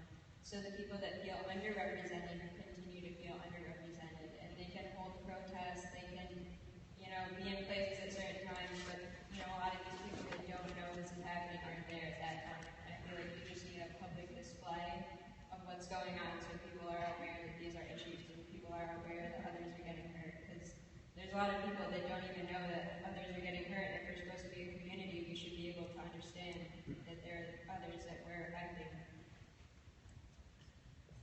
I know. And if we can look at the glass as half full, I'm willing to bet that many more students, staff and faculty, are aware of the harms that occur today than were a week ago. And that's a good thing. That's not through your work, though. Well, I'm sorry, I didn't mean to imply, I agree. I did not mean to imply that was because of me. I didn't think that was... I just didn't want it to be a PR thing, just like you should give credit to the people who have done that. I believe that the rally last Wednesday was a very powerful expression that made many more people aware of things that they need to be aware of, and I do want to give full credit there. Yes? Thank you so much, really appreciate it. And first off, I commend you, President O'Shawn, for taking all these questions. I think it's definitely much appreciated by the student body, so I really appreciate it. I came here, and I'm not someone who usually comes to these kind of rallies, or these kind of forums. I come here, I sit down, and a group of people came up on stage, and they made a remark that hit home. They really did. They made a remark that hit home, saying that back in 2012, the squad signal was drawn on a dorm room in Towers, and tried to disregard the fact that that is an issue, and that anti-Semitism on this campus is an issue. It is an issue, and it hurts me as a Jewish student that attends this institution to come here and hear something like that said on a forum where I thought I'd get some answers or different things to be brought up, and I heard a very anti-Semitic remark. And as a Jewish student who goes here, who had family in the Holocaust, it hurts me. It hurts me, and I'm sure it hurts a heck of a lot of Jewish students that are on this campus and that are here today. So first, if I may very respectfully offer what I heard in that moment, it wasn't that that act of hate should not have been pursued vigorously. It was that other acts of hate should be pursued as vigorously. And if I can come back to my bigger theme, can we maybe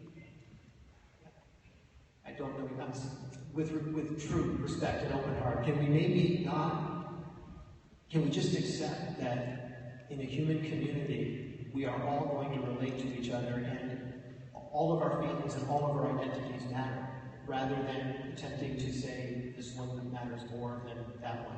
I wasn't saying that, Yeah. but I just think the way it was brought up on the stage was in a manner that was trying to insinuate that it wasn't an issue. In the manner it was spoken about. I understand exactly what you're saying. I have a problem with the manner it was spoken about. It seemed like it wasn't taken as a serious thing. And as a Jewish student who attends this school, I just took personal effect in that. But I do understand what you're saying. I think you make a good point.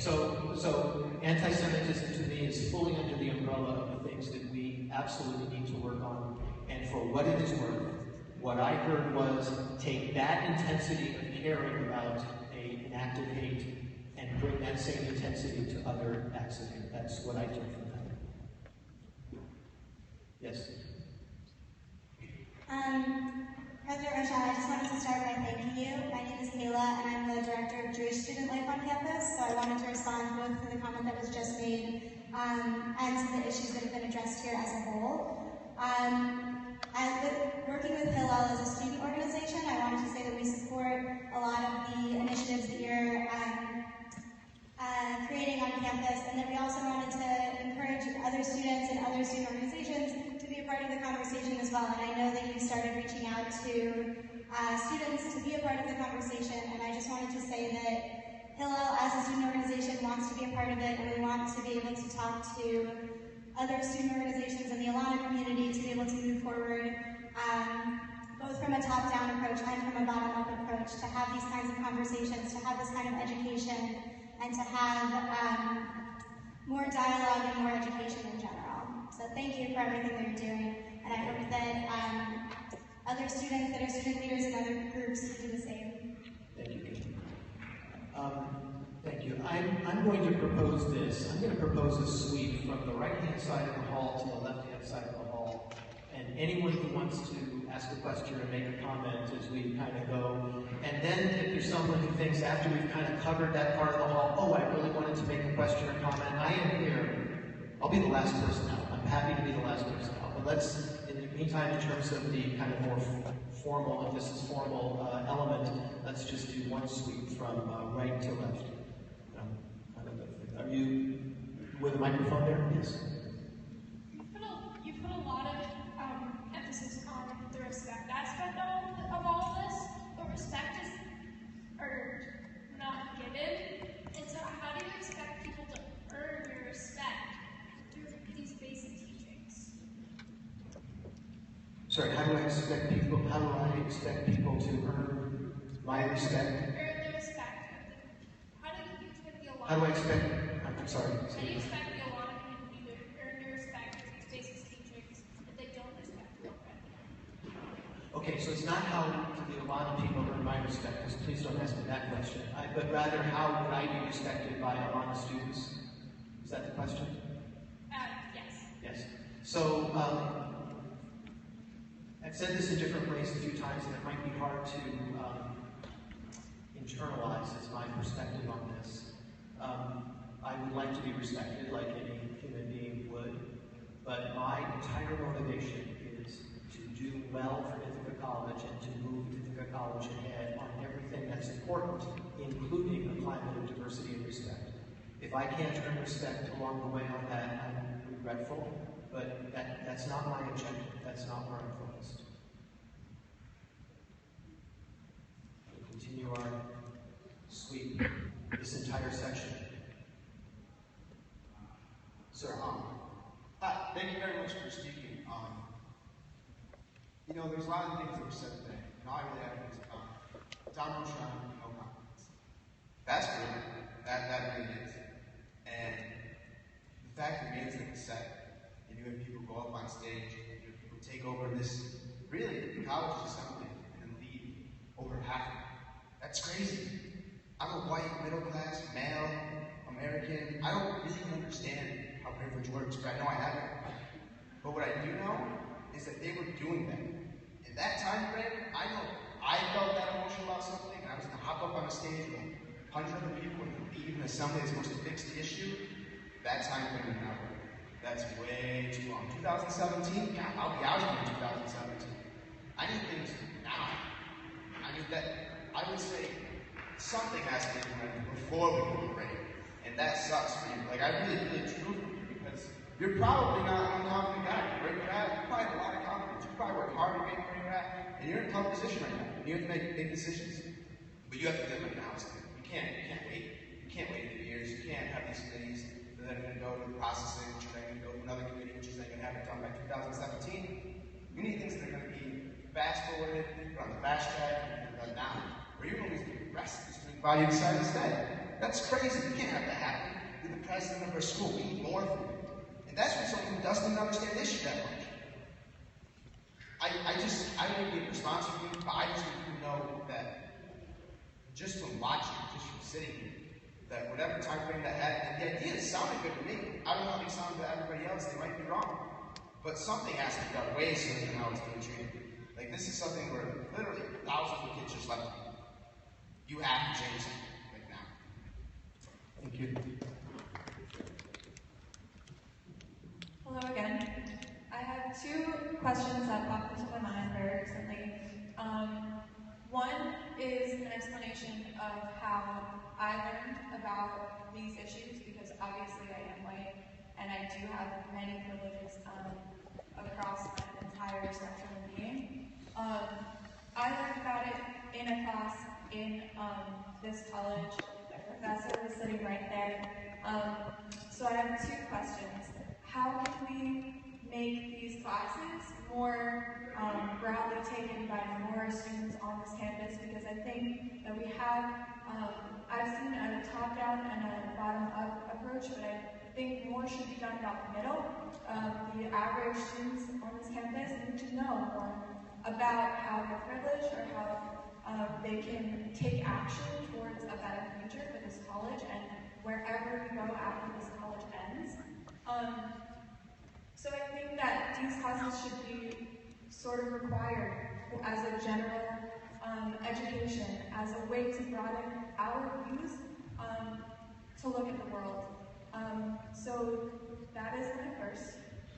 My second is the issue of representation was brought up by one of the eloquent speakers that had a question before, and I think that is very important.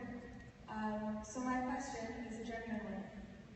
How can we involve people who know most about this on our campus? And I think that's the professors who have PhDs in culture and communication, who have PhDs in how to make the multicultural aspect of this world a better one. How can we involve them more? How can we make them the people who have the power? How has that been done already, and what actions are being taken in the future to maybe have them on the stage? Thank you. Those observations truly resonate with me.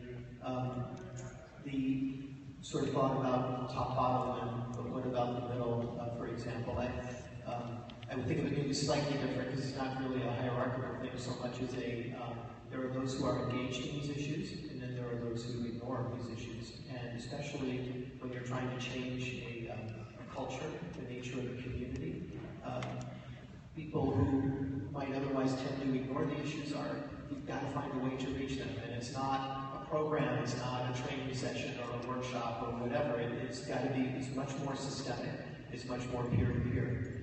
And you've offered some thoughts about some of the interactions that might be influential in bringing students and staff and faculty kind of one at a time, and administration, one at a time into greater awareness and thoughtfulness about these issues. One thing that I am proud of, you mentioned a few things I'm not so proud of. One thing I'm proud of, and I'm really proud of the Ithaca College faculty, not me for this, but we've had for just a few years now a diversity requirement in the core curriculum. Most colleges and universities to this day do not have that requirement. And I think that the impact of that requirement on our culture, the effect of that requirement, would not be felt overnight. It will be felt over time as, first of all students go through that, through the advocacy. But secondly, as the diversity courses themselves become more powerful in their design and their impact, and as it's amplified by other messages and other experiences students are having. All of which is kind of a long way to simply say, I agree with your analysis of the problem, as it were, that changing a culture means reaching very widely to people and changing their expectations that they have of themselves and that they have of others. Second question? I'm sorry. You have to repeat it for me, I forgot. No problem. So I was talking about the conversation being had between the students and the academic hierarchical top, including the professors of multicultural affairs and the ones with the PhDs on this topic. We have many wonderful professors and many wonderful people who are extremely knowledgeable about this topic, and I think that they should be involved more, and I was genuinely asking how they had been already, and how they can be more in the future. So that... Sorry, yes, thank you. I was sort of wishing my answers all questions together, but let me first affirm we absolutely have a lot of expertise on this campus, and particularly the professoriate, and there has been involvement, often behind the scenes, often a matter of one-on-one conversations or breakfast meetings with groups of faculty to try to develop perspectives and approaches on those perspectives that will be impactful. There will be, culture change needs to have many agents, and so there will be places where faculty members will voluntarily will want to be out front and will be out front and will have a great deal to offer, exactly as you have said. There are other places where, it's not their responsibility to carry that burden if they don't wish to. So I think that the actual communications and influences are going to be very multi-directional. But I absolutely accept your core premise. There's a great deal of expertise on this campus, particularly in professoriate. Well, as a business student, I've known that people respond to incentives. So as we're putting programs in place to address these issues, I think that we could make incentives to make it worthwhile in both a moral issue that they obviously care deeply about because they are vastly educated in these fields, but we could also provide a pay incentive. I think there are ways to make it worthwhile in both moral and otherwise. And I think that since this is obviously such an important topic to everyone on campus, as was displayed here tonight, and the past months, I think that it is our burden to maybe provide these incentives in the future. Thank you.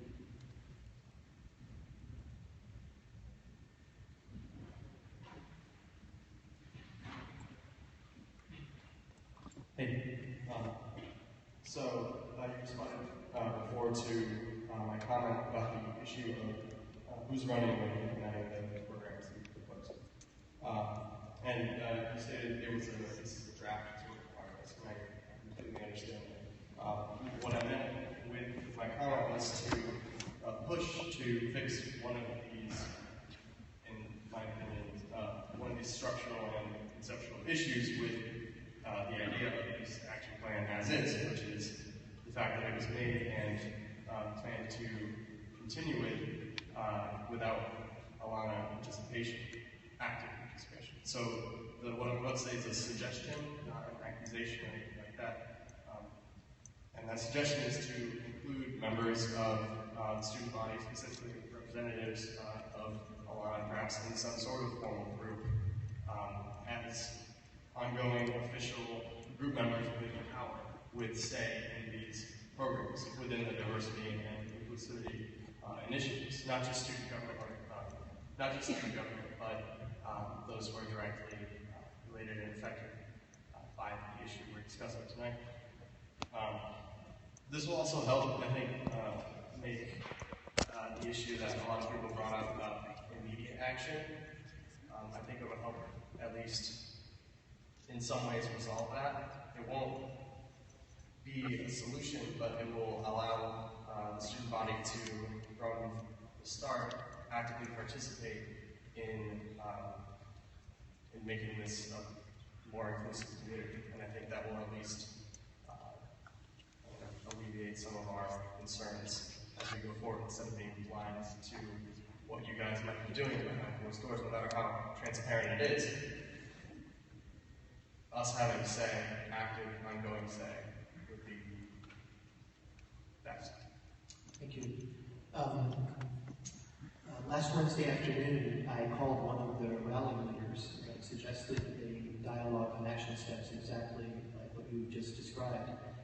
The meeting was set up for Friday morning, but the leadership group that was present indicated that this wasn't actually a time when they wanted to speak. I can't fault them for that. It's where they are. But I do hope that we'll get to a place where exactly the process you described is possible. President Rochon, my question is, how many of the initiatives that we heard today were created specifically by you, and versus how many were created or brought up by your team? Yeah, that's probably an impossible question in the sense that we met very intensively as a group, but we weren't meeting in a room with the shades pulled, as it were. We brought in ideas from other campuses. We brought in ideas from people we've spoken with over time. We brought in ideas from sort of any source we could find them. And so authorship on really any one of those initiatives would probably be almost impossible to determine in that sense. We did agree, and especially because I was asking the leaders of the three governance bodies to join in and to be willing to join in wholeheartedly. We did agree that anything that did not achieve consent of everyone in the group would not be on this list. That doesn't mean it's not a good idea. It doesn't mean we might not do it at some other point. But I didn't feel it was fair to ask people to be here and sit with me and present action steps that they don't agree with, or have other action steps in the program that they don't agree with.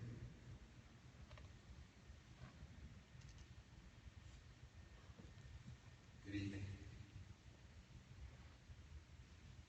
It saddens me to share this thought with Dr. Rochon.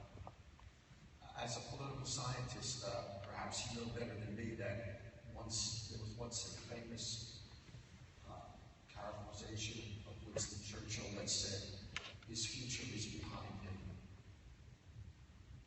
The campus climate deteriorated on your watch. And we have now in front of us a very sincere effort by a decent man to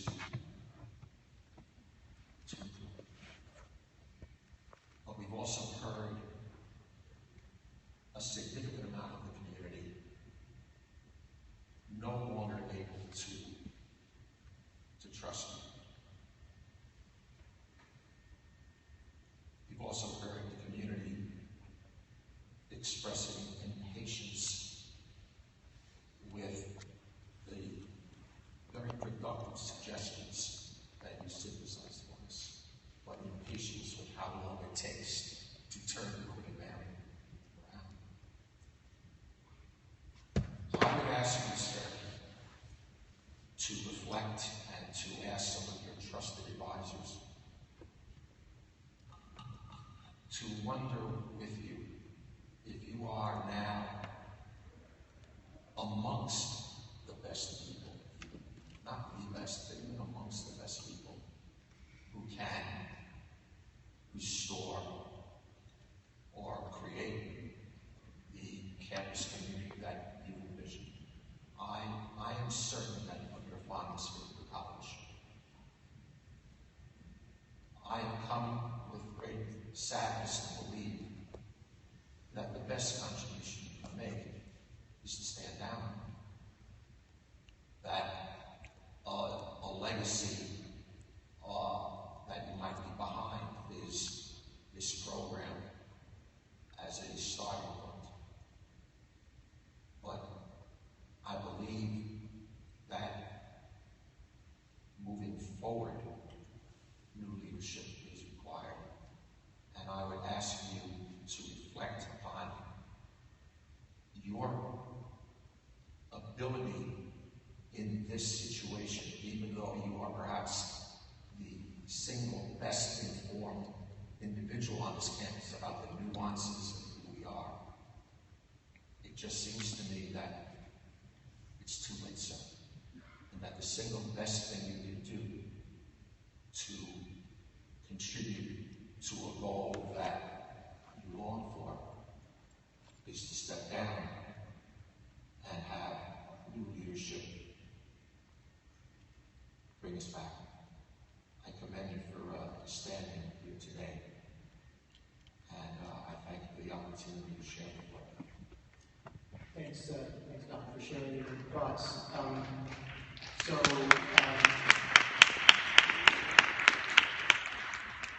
So we agree on this. It's not about me, it's about Ithaca College, and we shall see. Thank you, President Rashad. My question is, I'm just wondering why it took this long and why it had to get to this point before we realized that the climate on campus isn't actually enjoyable and that racism is a real issue and has been for a while. It's not a new issue. So I'm just wondering why implementation of these programs, why it's taken so long, why now, why not before? It's certainly not a new issue, and it's an issue that has been given heightened visibility and gotten the attention of a lot of people. I think it's made possible a number of conversations in the last week and commitments that really were not possible prior to that. With that said, I'm looking ahead, not looking back. Hello. Two short and simple things.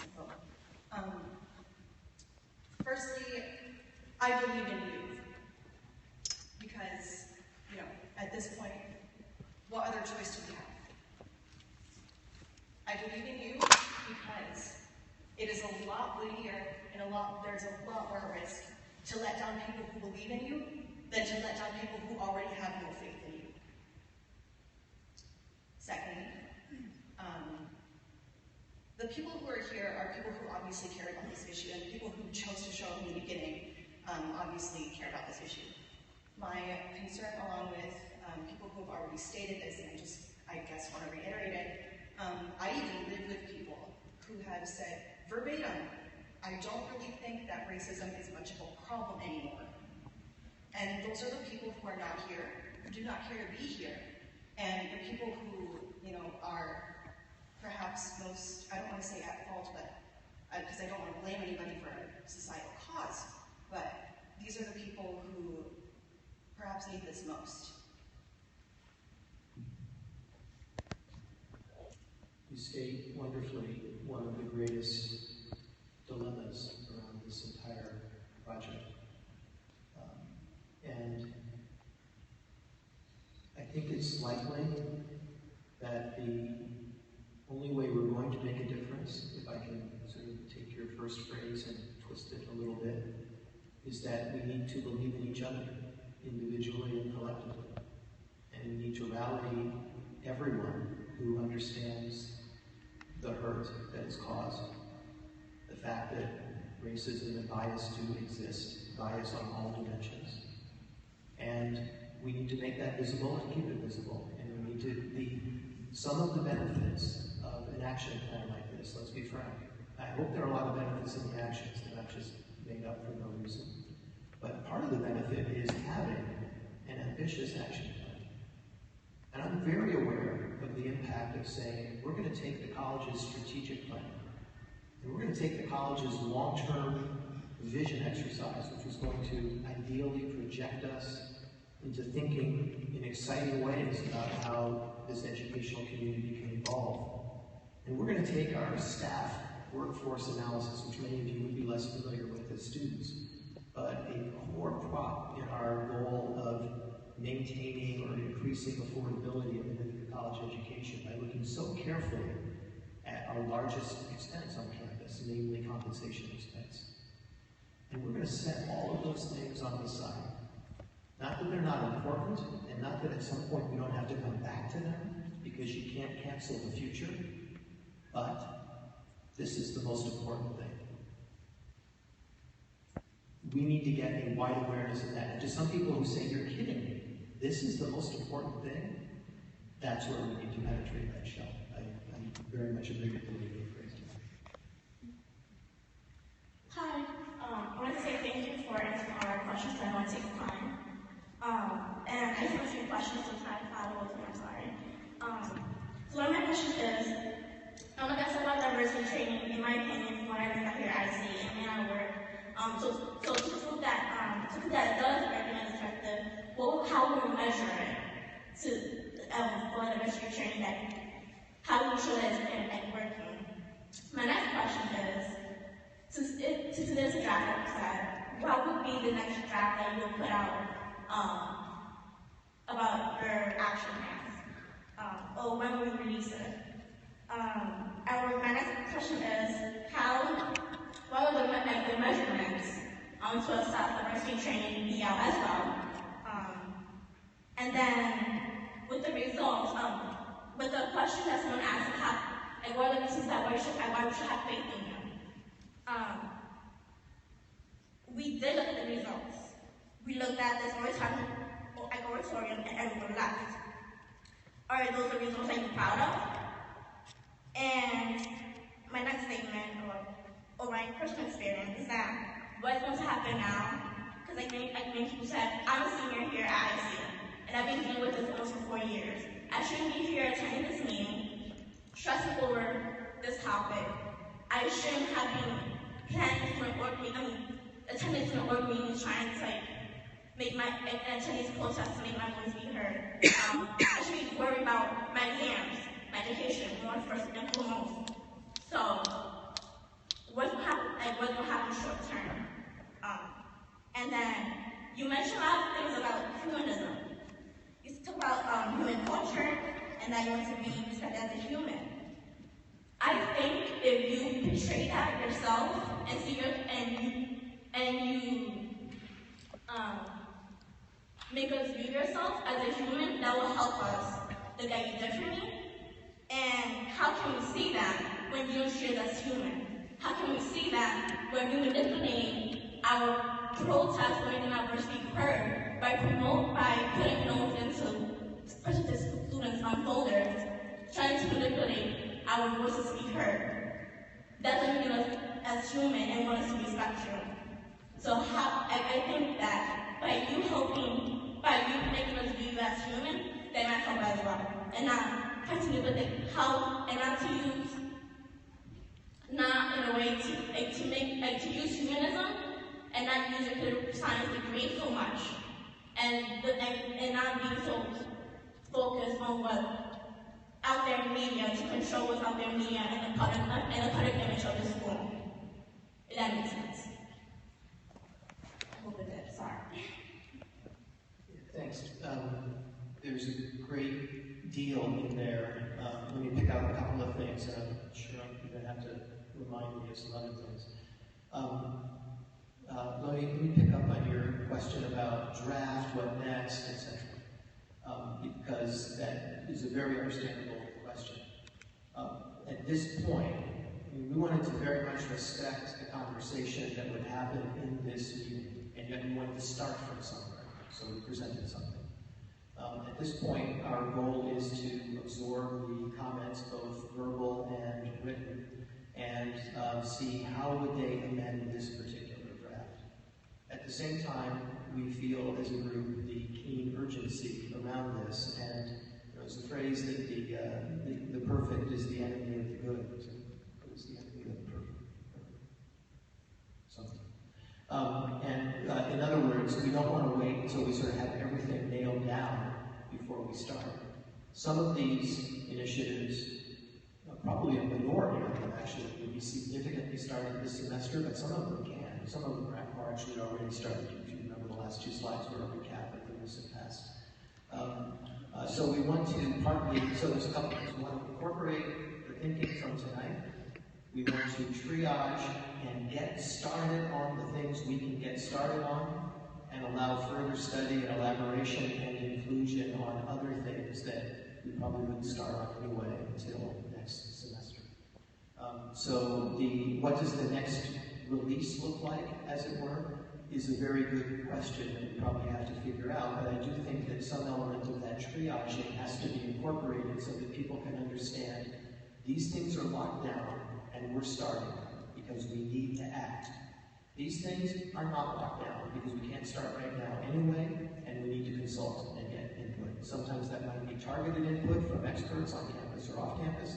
Sometimes it might be broader input from campus communities. Said so much about that I kind of forgot all of the other questions you raised. Sorry, I couldn't hear you. So my question that you didn't answer was, I said, this may be related to what you said earlier about measurement, how would the diversity training be measured and when would that be released? And also about results. You mentioned, someone asked the question, why would you have faith in you? And we did look at the results, like I said. We looked at the results, we looked at the rhetorical interval, last 1,000 results. Are you proud of those results? And I mentioned about my senior year that we shouldn't be dealing with this, like what are the short-term goals for that. And I guess it was a rhetorical question, but I hope you can answer as well, about humanism. Not using it so much a political degree and worrying about the public image of the school and manipulating certain things manipulating our voices, but showing if you view yourself as a human and you want respect, that should be the same for us. Yeah. Right, thank you.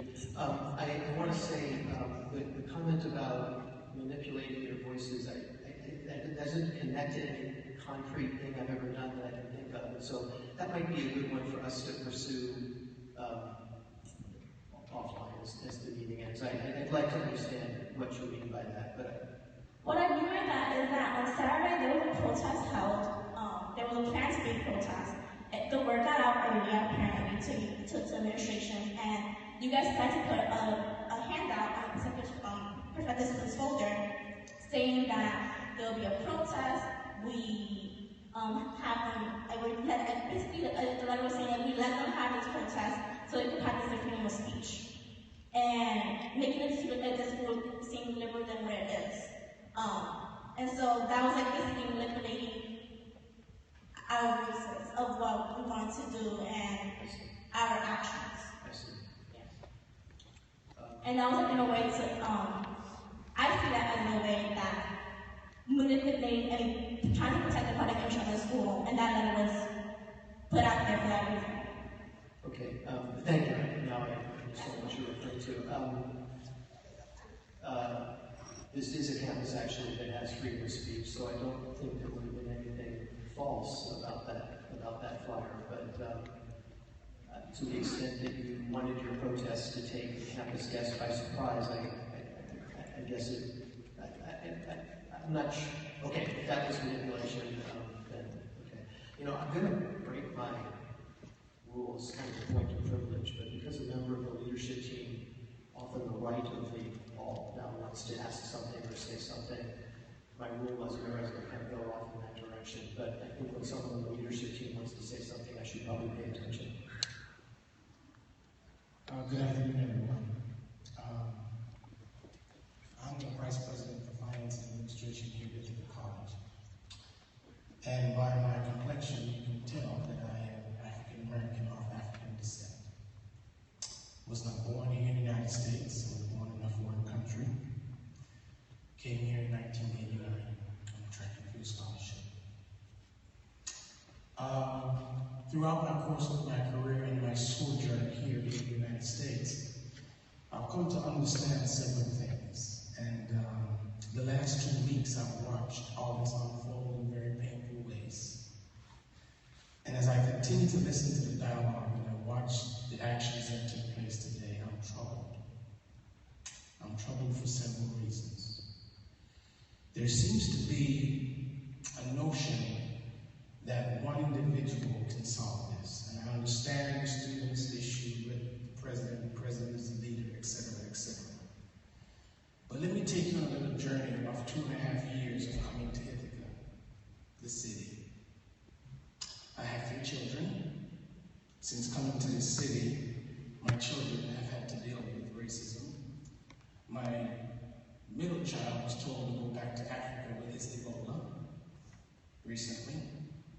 My eldest son has to endure the N-word on a regular basis throughout high school. And we are in a time and a season where things are not the same. I have spent a tremendous amount of my career sending minority students to college. I was the corporate controller for the United Negro College Fund that pulled together the Bill and Melinda Gates Foundation. I was responsible for that financial framework. We had to get into the rooms with Hispanic Americans, Native Americans, Asian Americans, and African Americans. All of those things came to bear within that discussion. And I learned a lot during those negotiations. I've also learned a lot because I was the chief financial officer for a historically black college for 9.5 years. So I was a black baby, I was a black child, and I'm a black man. So I understand the issue of blackness. Okay? So let's get that out of the way. Where I have an issue with how things have unfolded here is I have watched and listened intently to how the events unfold or unfolded. But as I listen, we are still talking past each other. And what struck me the most is the idea that should be no more dialogue. Dialogue is what we need in order to address these issues. I was not here in 2012. I was not here in 2010. But I can tell you the discussions that I have been a part of since all of this unfolded is to get us all to the same spot. But I have a sinking feeling within my spirit as I stand here today that this no longer has to do anything necessarily with the issue at hand, but now it's starting to morph. And it's starting to morph into get Tom Rashawn. And I'm speaking now not as the Vice President of Finance and Administration, I'm speaking as a person. Throughout this entire incident, I have watched how this has evolved. I have watched what is happening across our country for African Americans and how we're having to deal with issues of race on a consistent and a regular basis that many will not understand. But if I had to juxtapose what my family has experienced coming to Ithaca, what I see on the national media, and what I saw and witnessing here today, is that we need dialogue that's targeted, and it needs to happen now. What we are trying to do is to create an atmosphere where that dialogue takes place. And as I watched the youngsters on Saturday morning, as I dressed down, and I just walked around looking like a student, and I listened, I heard a lot of anger, I heard a lot of frustration, and I heard a lot of not again. But as I sit and I listen to the deliberations that we've been having as a leadership team, it is trying to get at that issue, understanding that in the past we might not have addressed it the way that it should have been addressed. And I sat here all afternoon, and I hope I don't come off the wrong way, but I am a member of the administration, yes, but I'm someone in that community that needs to heal as well, that needs to be heard. So when I sit and I listen and I hear folks say, no more dialogue, where do the solutions come from? Because I can tell you, whoever, if Dr. Rashawn is not here, and whoever replaces him, he is coming into the same hotbed of a situation where we now think that one individual can do that in terms. That is not possible. That is what most folks call a world's game. Now, I have spoken to the African American students on this campus on numerous occasions in various settings, brothers to brothers, the NABO account groups, and many that I see across campus. And I'm sitting there and they know who I am. So we all have a lived experience that many of us, or many folks on this campus, have never experienced in their lives. They've never experienced a gun being pointed in your face. They've never experienced going to a supermarket right here in Ithaca and being followed, or getting to the cash register and seeing your Caucasian customers go a certain way, but then as you and your wife steps up, it's almost like we got to check out what they're doing. So there is a lack of empathy because there's a lack of understanding. Our society is shaping us in such a way that we are seeing the fruits of something long past that has never been addressed. Now, it has visited itself upon college campuses all across this nation.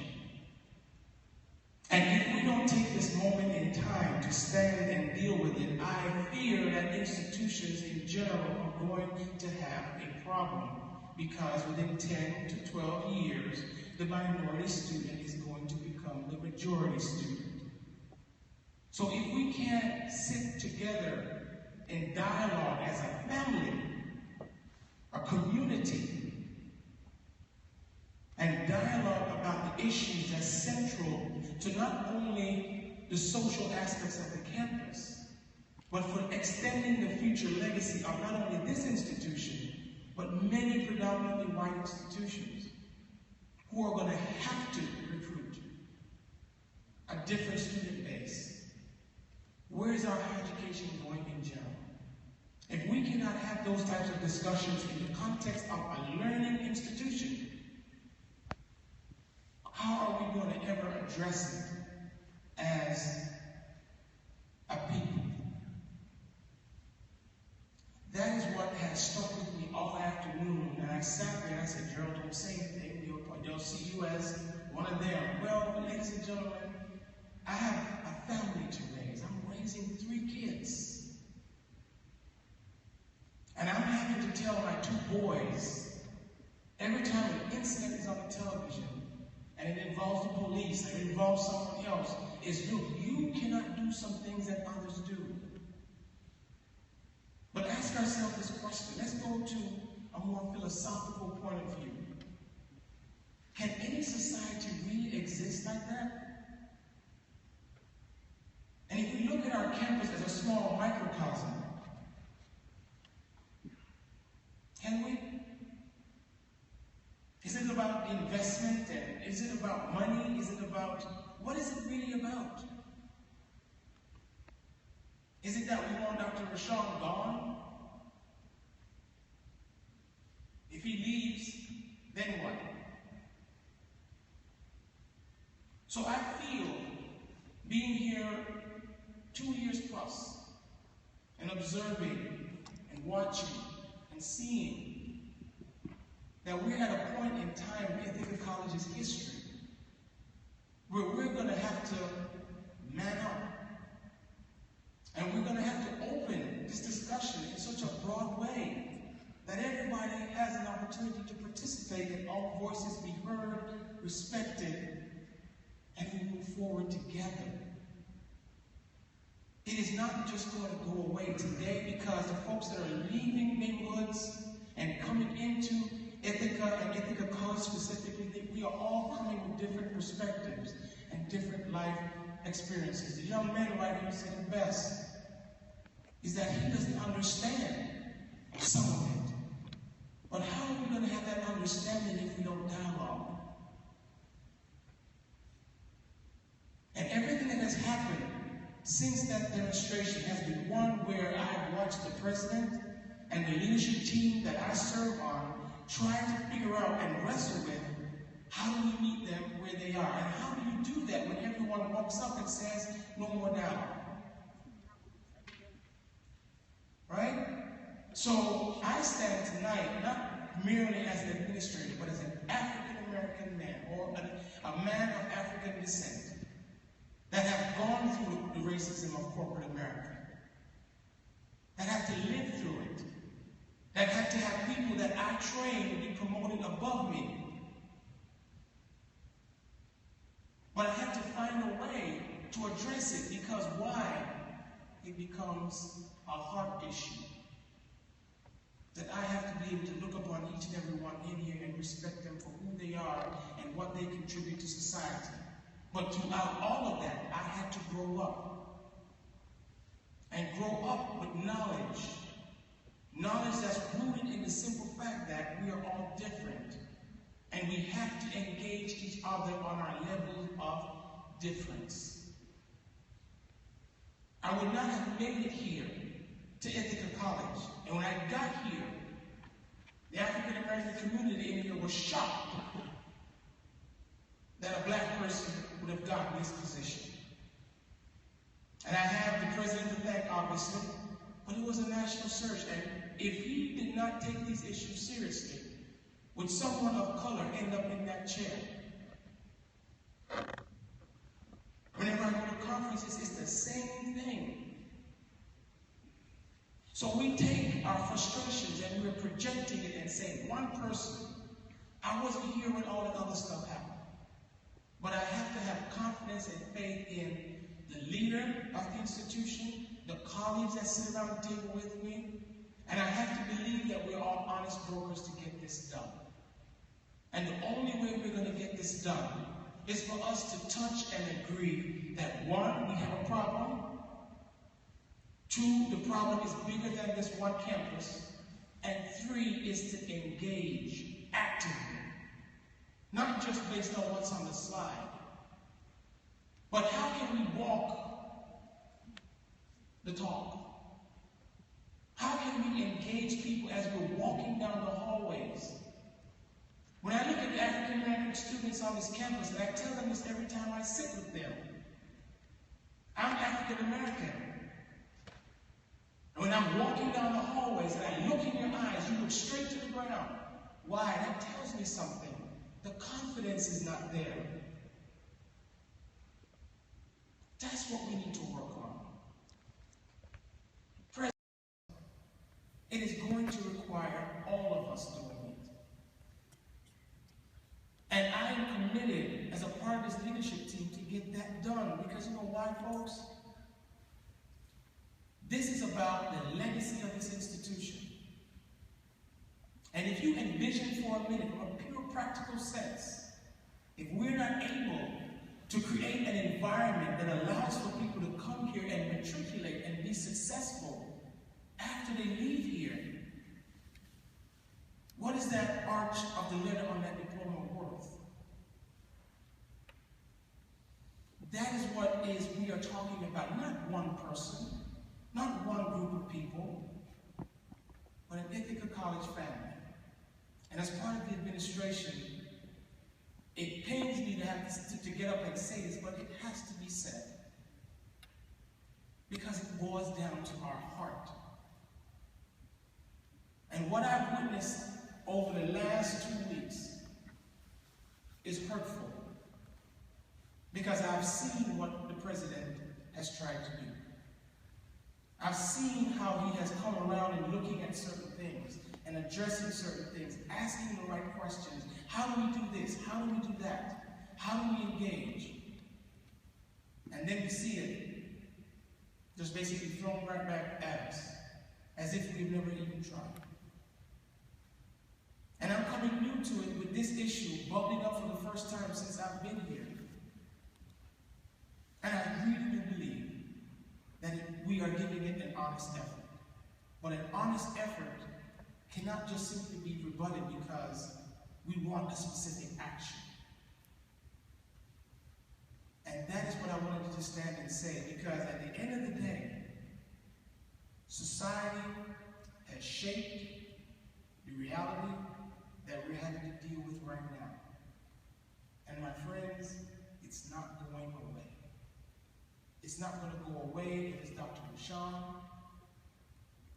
If you have an African American coming into, for argument's sake, you're going to have the same issues. The culture on this campus is one that right now is strained. And it is strained because we don't understand the realities and the lived experiences of our neighbors. So we revert to what we're comfortable with, not knowing that what you're comfortable with really and truly is hurtful to someone else. And I'm sorry for taking that long time. I just have to say that.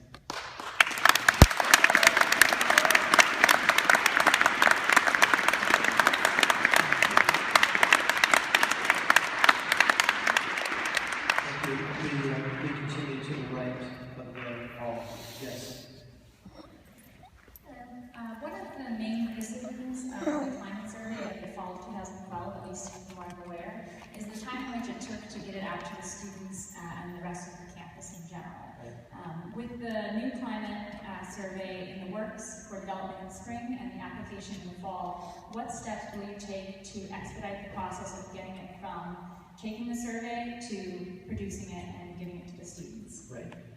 That was a significant breakdown in the first climate survey, and there were no nefarious intentions behind it, but it was a very long time to release.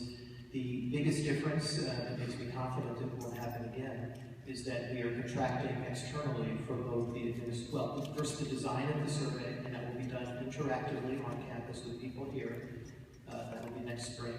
Then the administration of the survey in the fall, and then the analysis of the survey. In a nutshell, the problem last time was finding internally the analytic capacity to do an analysis of the survey that complex, and do it in a way that would meet standards of being more than simply saying, here's the percentage of responses, and here's the percentage of white responses, and a lot of responses, whatever, but do a real analysis that helps us understand the culture more deeply. We did not have that internal capacity last time, and that caused a gridlock that, again, in retrospect, actually, I put this on my list, it's very easy to see, well, why didn't we just kind of take the data and export it, much earlier to an external analyst, but we did not, I did not. Now we're doing it differently. Thank you. So I debated for 2 hours whether or not I should say anything because I wear many hats and I'm very uncomfortable.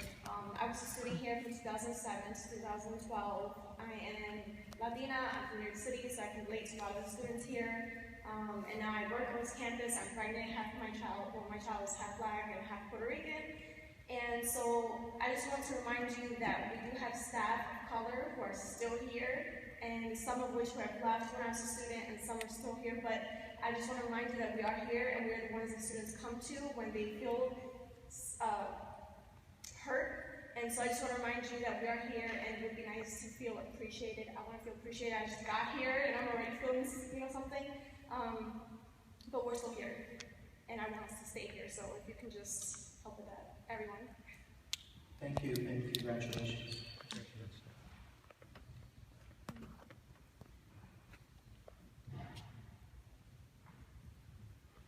Hi, okay, so I'm Yana, and I kind of wrote this when we were asked if we wanted to leave or not. And tonight I know that some have been grilling, some have been blaming, others have simply just asked you to listen. It has been phrased eloquently and others more bluntly. But when we're sitting there, I'm a student, and I want to ask all the other students to do our part. We're the ones who create this environment, we're the ones who create this community. It's the faculty, the staff. We're creating the racism, we're creating the prejudiceness, and I came from a very, very small town. There actually was no Black, Latino. We had one person who was Italian in high school, and I came to Ithaca because I wanted to experience people's stories. They're crazy unique, they're fascinating, and if we look at ourselves and if we take it into our own hands, we can create a community that we're proud of. The policies are definitely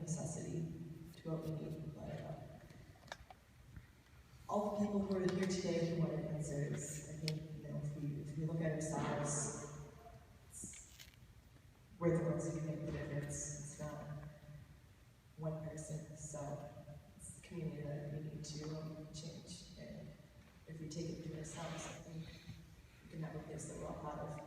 Thank you. Thank you.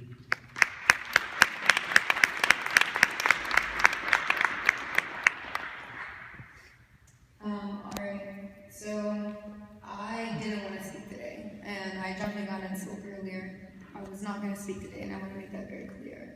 That every single time I have spoken, I've been pushed to speak inside of me because I feel like there is still a disregard for the emotions and the voices of minority communities, especially the Alana community, going on here. And I can see online right now that maybe people reacting to things that were just said, like when one of the administrators over there just spoke and disregarded voices as well, just because having someone of a certain color say something, it doesn't mean that it is perfect. I want to go back to a comment you made earlier in response to someone's questions when earlier you said that you made an attempt to meet with leadership from the Alana community and they declined dialogue. Do you know why they declined dialogue? Well, my thought, no, I do not know. My thought is that the anger was simply too great and that was not the time for dialogue. During that meeting on Friday morning, I have an 11-minute audio recording of you speaking and asking for a comment. And one of my good friends did say that since we weren't there to participate in dialogue, I'm personally going to expand on that, not as a reflection as a movement, not as a reflection as part of a leadership group or anything like that. I need you to understand I'm personally going to speak on that. Is that all right? Certainly. All right. The Alana community said no more dialogue, we want action, and they specified today when the demonstration took the stage that it was the intention to have no more empty dialogue. There's a difference, all right? It's not, as it was suggested by, I'm sorry, I don't know your name, I'm sorry? Vice President Hector? Yes. All right, Vice President Hector, is not what you suggested. It is not how you painted it. It is not that we are unwilling to speak. It's that you chose to speak to a small fraction without considering the voices of many. It's that the first demonstration that caused this movement happened on a Wednesday. Last Wednesday. It's Tuesday. And while I feel that there is a sense of urgency, we still have to take our considerations. I've heard many PR gold mines happen on this stage with you reacting the way you react. And I've heard a lot of assaults on the good PR that is happening at this college. I want to go back to, I'm sorry, what is your name? Sandra, when she said that you need to switch out of the political mindset and the PR mindset and really speak as a human being. Because at the end of the day, this stuff is viral. People know. People know that there is a problem on this campus, outside of this campus, beyond the students that go here. Stop doing that. That being where you turn into PR mode, and I'm not sure if that was intentional, if you spoke really from your heart, but to me it comes off as PR. When you pass notes on stage, it comes off as PR. And that this entire event is PR, and maybe I should explain that. That's public relations. That's the way the college appears to the public. And I can already see that you want to respond, and that's amazing. And I'm not trying to attack you either. But I don't feel the sincerity on this end. And as far as addressing the comments of attacking just you, we understand. I understand that the problem is systematic and it is larger than just you. I understand that the institution is at fault, that we as a student body are at fault. I say prejudicial things, and I don't check myself all the time, but when people check me, I allow them to check me. I have not heard out of you sincere you sincerely taking responsibility for things, or Ithaca College taking responsibility for things. Yes, you noticed, or you said that there was an issue with that happened in Blue Skies, that you would have behaved differently. Where is an apology? How do you think, how in the hell do you think we feel without at least an apology? I really didn't want to speak today, and I know I've been dying for this microphone, so you might think otherwise. I'm gonna need therapy after this. It has been so disrespectful. And we can talk personally, face to face, again, not as a representative of a larger movement, but like, respond as a human being, not as a PR machine or a political, any of that.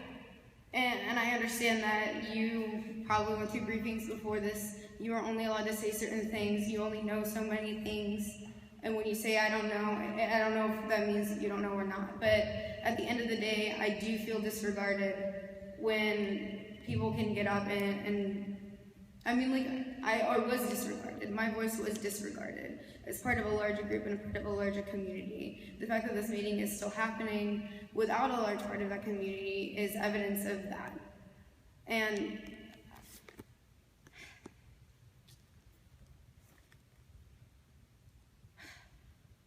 it's really tough, all right?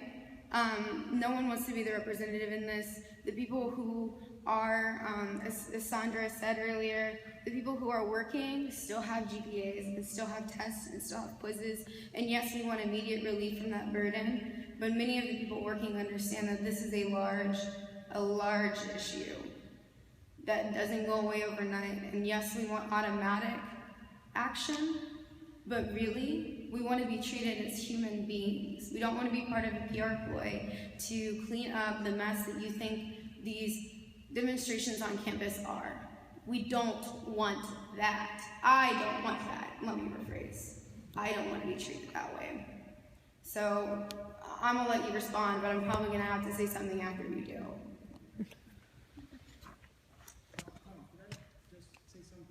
Yeah, it was okay with Tom Rashawn. What you just described is part of what is the challenge that we're having. Okay? I never met you before. First time I saw you. You have met me before. I met you in the board meeting, right? Yeah. All right. I never came over and shook your hand or anything. Out of that, you don't know the motivations of my heart. You don't. I agree with that right now. Yes, okay? And that is what I'm saying that has pained me the last 2 years, 2 weeks. All right? What we're having here now is a dialogue. For example, give you a good example, real world example. When we were pulling together the Gates Millennium Scholars Program, as an example, in 1998, okay? You had emotions running high based upon what people thought should be, and who should be leading, and who should be doing all this stuff. It didn't necessarily came to a head until folks got into a room and they started to have dialogue. That we could broker something that was a solution. So I'm sitting here, and I'm part of the administration, and I'm hearing you saying that, this is PR, and that it's not sincere, but I can tell you it's sincere. I mean, I appreciate that coming from you. Yeah, but it should, that's the point I'm trying to make. It shouldn't only be coming from me because I'm one of the non-privileged. That's where the dialogue needs to shift. I mean, we all have privilege. I'm not saying that one group is not privileged or otherwise. Right, but what I'm saying to you is, the way you just worded what you worded is part of the problem we have. So I'm the problem. I'm not, see, once again, ascribing, transmitting, affixing. We should be in a position where I can sit with you and talk with you. You understand where I am coming from. Over the last 2 weeks, that in my mind, given my experiences, growing and maturing in these United States of America, coming here as a foreigner, and having to figure it out, and having to matriculate through all of that. to help me to move my career who didn't look like me. But I had to find that common ground in order for us to dialogue and for me to get the information, for me to be successful, and for me to have that spirit where I want to go and spend 50 to 60% of my career to send minority kids to college. 18,000 strong are the alumni. Dialogue, the heart motive, that's what this campus is lacking. And the only way I can conceivably see that changes is for heartfelt dialogue, and we stop the ascribing, we stop the attributing factors that this is PR. I don't see it as PR. And so you know I have a son that's here at Ithaca College. And I'm sitting here in this room, and my son is texting me. And I said, son, we have to have a conversation after this is over. Because he put up with it in high school. So when you start ascribing that people are not sincere, I know I'm sincere. Not only because I'm an officer, I have a son here. So until we can get to the point, oh, by the way, which he turned down other institutions to come here because of the academic rigor associated with Ithaca College and where it could take him. So when you say stuff like that, Something like what, please specify? This is PR. Okay. This is not sincere. For me, it is beyond sincere. As a father, as a black person. And I can say to you as well, and anyone else in here, the folks that I serve with have been wrestling with this issue now ever since it broke and it started to bubble from the RA campus safety issue. We have been trying. We have been working at it. But if someone is to say to you, no dialogue, and then we say, well, no empty dialogue, to me, at the end of the day, you cannot solve problems without engaging. And that's the point that I'm trying to make. I feel disrespected every day. Me as well. All right? Right now. You feel disrespected outside. How do I feel disrespected? Right in this instance. Right in this instance, I feel like he's disregarding my opinion. He can disagree with me all he wants, but I feel like he's disregarding my opinion. I'm not disregarding your opinion. I'm embellishing upon your opinion to show you that an opinion can always have two different angles to it. And I agree. Okay. But I'm also sharing with you that I'm not disrespecting you. I'm also showing you that there's another way. And there's another outcome. Because at the end of the day, this is bigger than any one person. It's bigger than any one group. And if every group is going to come to it with not an open mind and an open heart, I can pretty much guarantee that we will not solve anything. And at the end of the day, I hope and I pray that we will find solutions. We will find solutions for this campus community to heal and for this campus community to coalesce around something on which we can agree that will move us forward. And we have outlined some things that we believe will get us there, right? But people are going to take pot shots. It's like any decision. 50% will agree, 50% will disagree. But the true hallmark of leadership, which is what the president is trying to exhibit, and what my colleagues, my vice presidential colleagues and others are trying to put forward, is that leadership also requires folks to see a point of view that right now they might not agree with. But when you look at the sum total, this is an organization of 8,000 people. So are you disregarding the 20% in which? No, no, we're not. If you were to look at the slides. I'll wait. in a very dispassionate way, if you look at the slides and reread the slides, listen to what folks have been saying, you will get a sense that it is trying to move things forward. And, you know, at the end of the day, I just don't know how else we can get to that point without dialogue. That's just how I see it. Thank you. I feel we've had... No. I'm sorry. I was not in the same thing with all you said, President Rashawn. I'm sorry, didn't see you with the microphone. I been here almost 8 years. I went to a predominantly white institution as an undergraduate, enjoyed myself immensely. One of the things that I remember about my undergraduate experience is that we would see our president, our leaders at our events without having an invite. They were visible on campus. It sends a message. I work with predominantly students of color, and I hear their concerns. And what I hear at the end of the day, they don't feel validated. In the classroom, faculty and staff say the same thing. They don't feel validated for their opinions. But what I will say in support of President Rashawn, several years ago I attended an event in Albany, New York, to honor a man who helped to start HEOP, Higher Education Opportunity Program, Education Opportunity Programs, and many other acts have happened because of his legislation.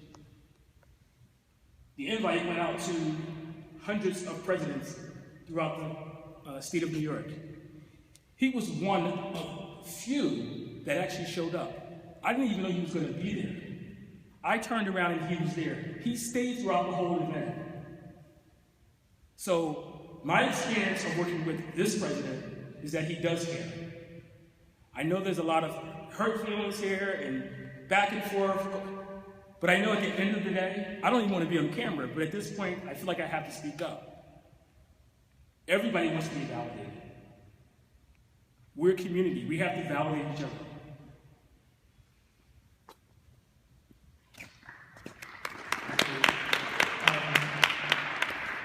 We've had 3 hours exactly of amazing dialogue. It won't mean much if it's the only time it happens. But I feel I hope it's been incredibly productive. I want to do a couple of things by way of wrap up. And again, as I said before, I'm willing to stay and talk with anyone individually who wishes to stay and talk. But a couple of things very quickly by way of wrap up. I want to thank people who sat on this stage for 3 hours. Chris Bean, our Vice President for Advancement and Communication, Don Recchio, President of the SGA, Ben Rifkin, our Vice President for Educational Affairs, Peter Rothbard, the Chair of the Faculty Council, and Sean Riley, the Chair of the Staff Council. Never before, to my knowledge, have the institutional leaders, the administration, if you will, President and Vice Presidents, come together with the heads of the 3 governance committees to work on such an important issue together. And we've worked together, I believe, very productively. I also want to thank all of you who stayed through this entire conversation. And I think there's really only one motivation in the end that can explain it. I don't think there's a single machine, PR or otherwise, in this room. We all care about the quality of life at Ithaca College, and we want that quality of life to be better for all of us as a campus community. So thanks for the commitment you've shown tonight. The proof will be in what happens next.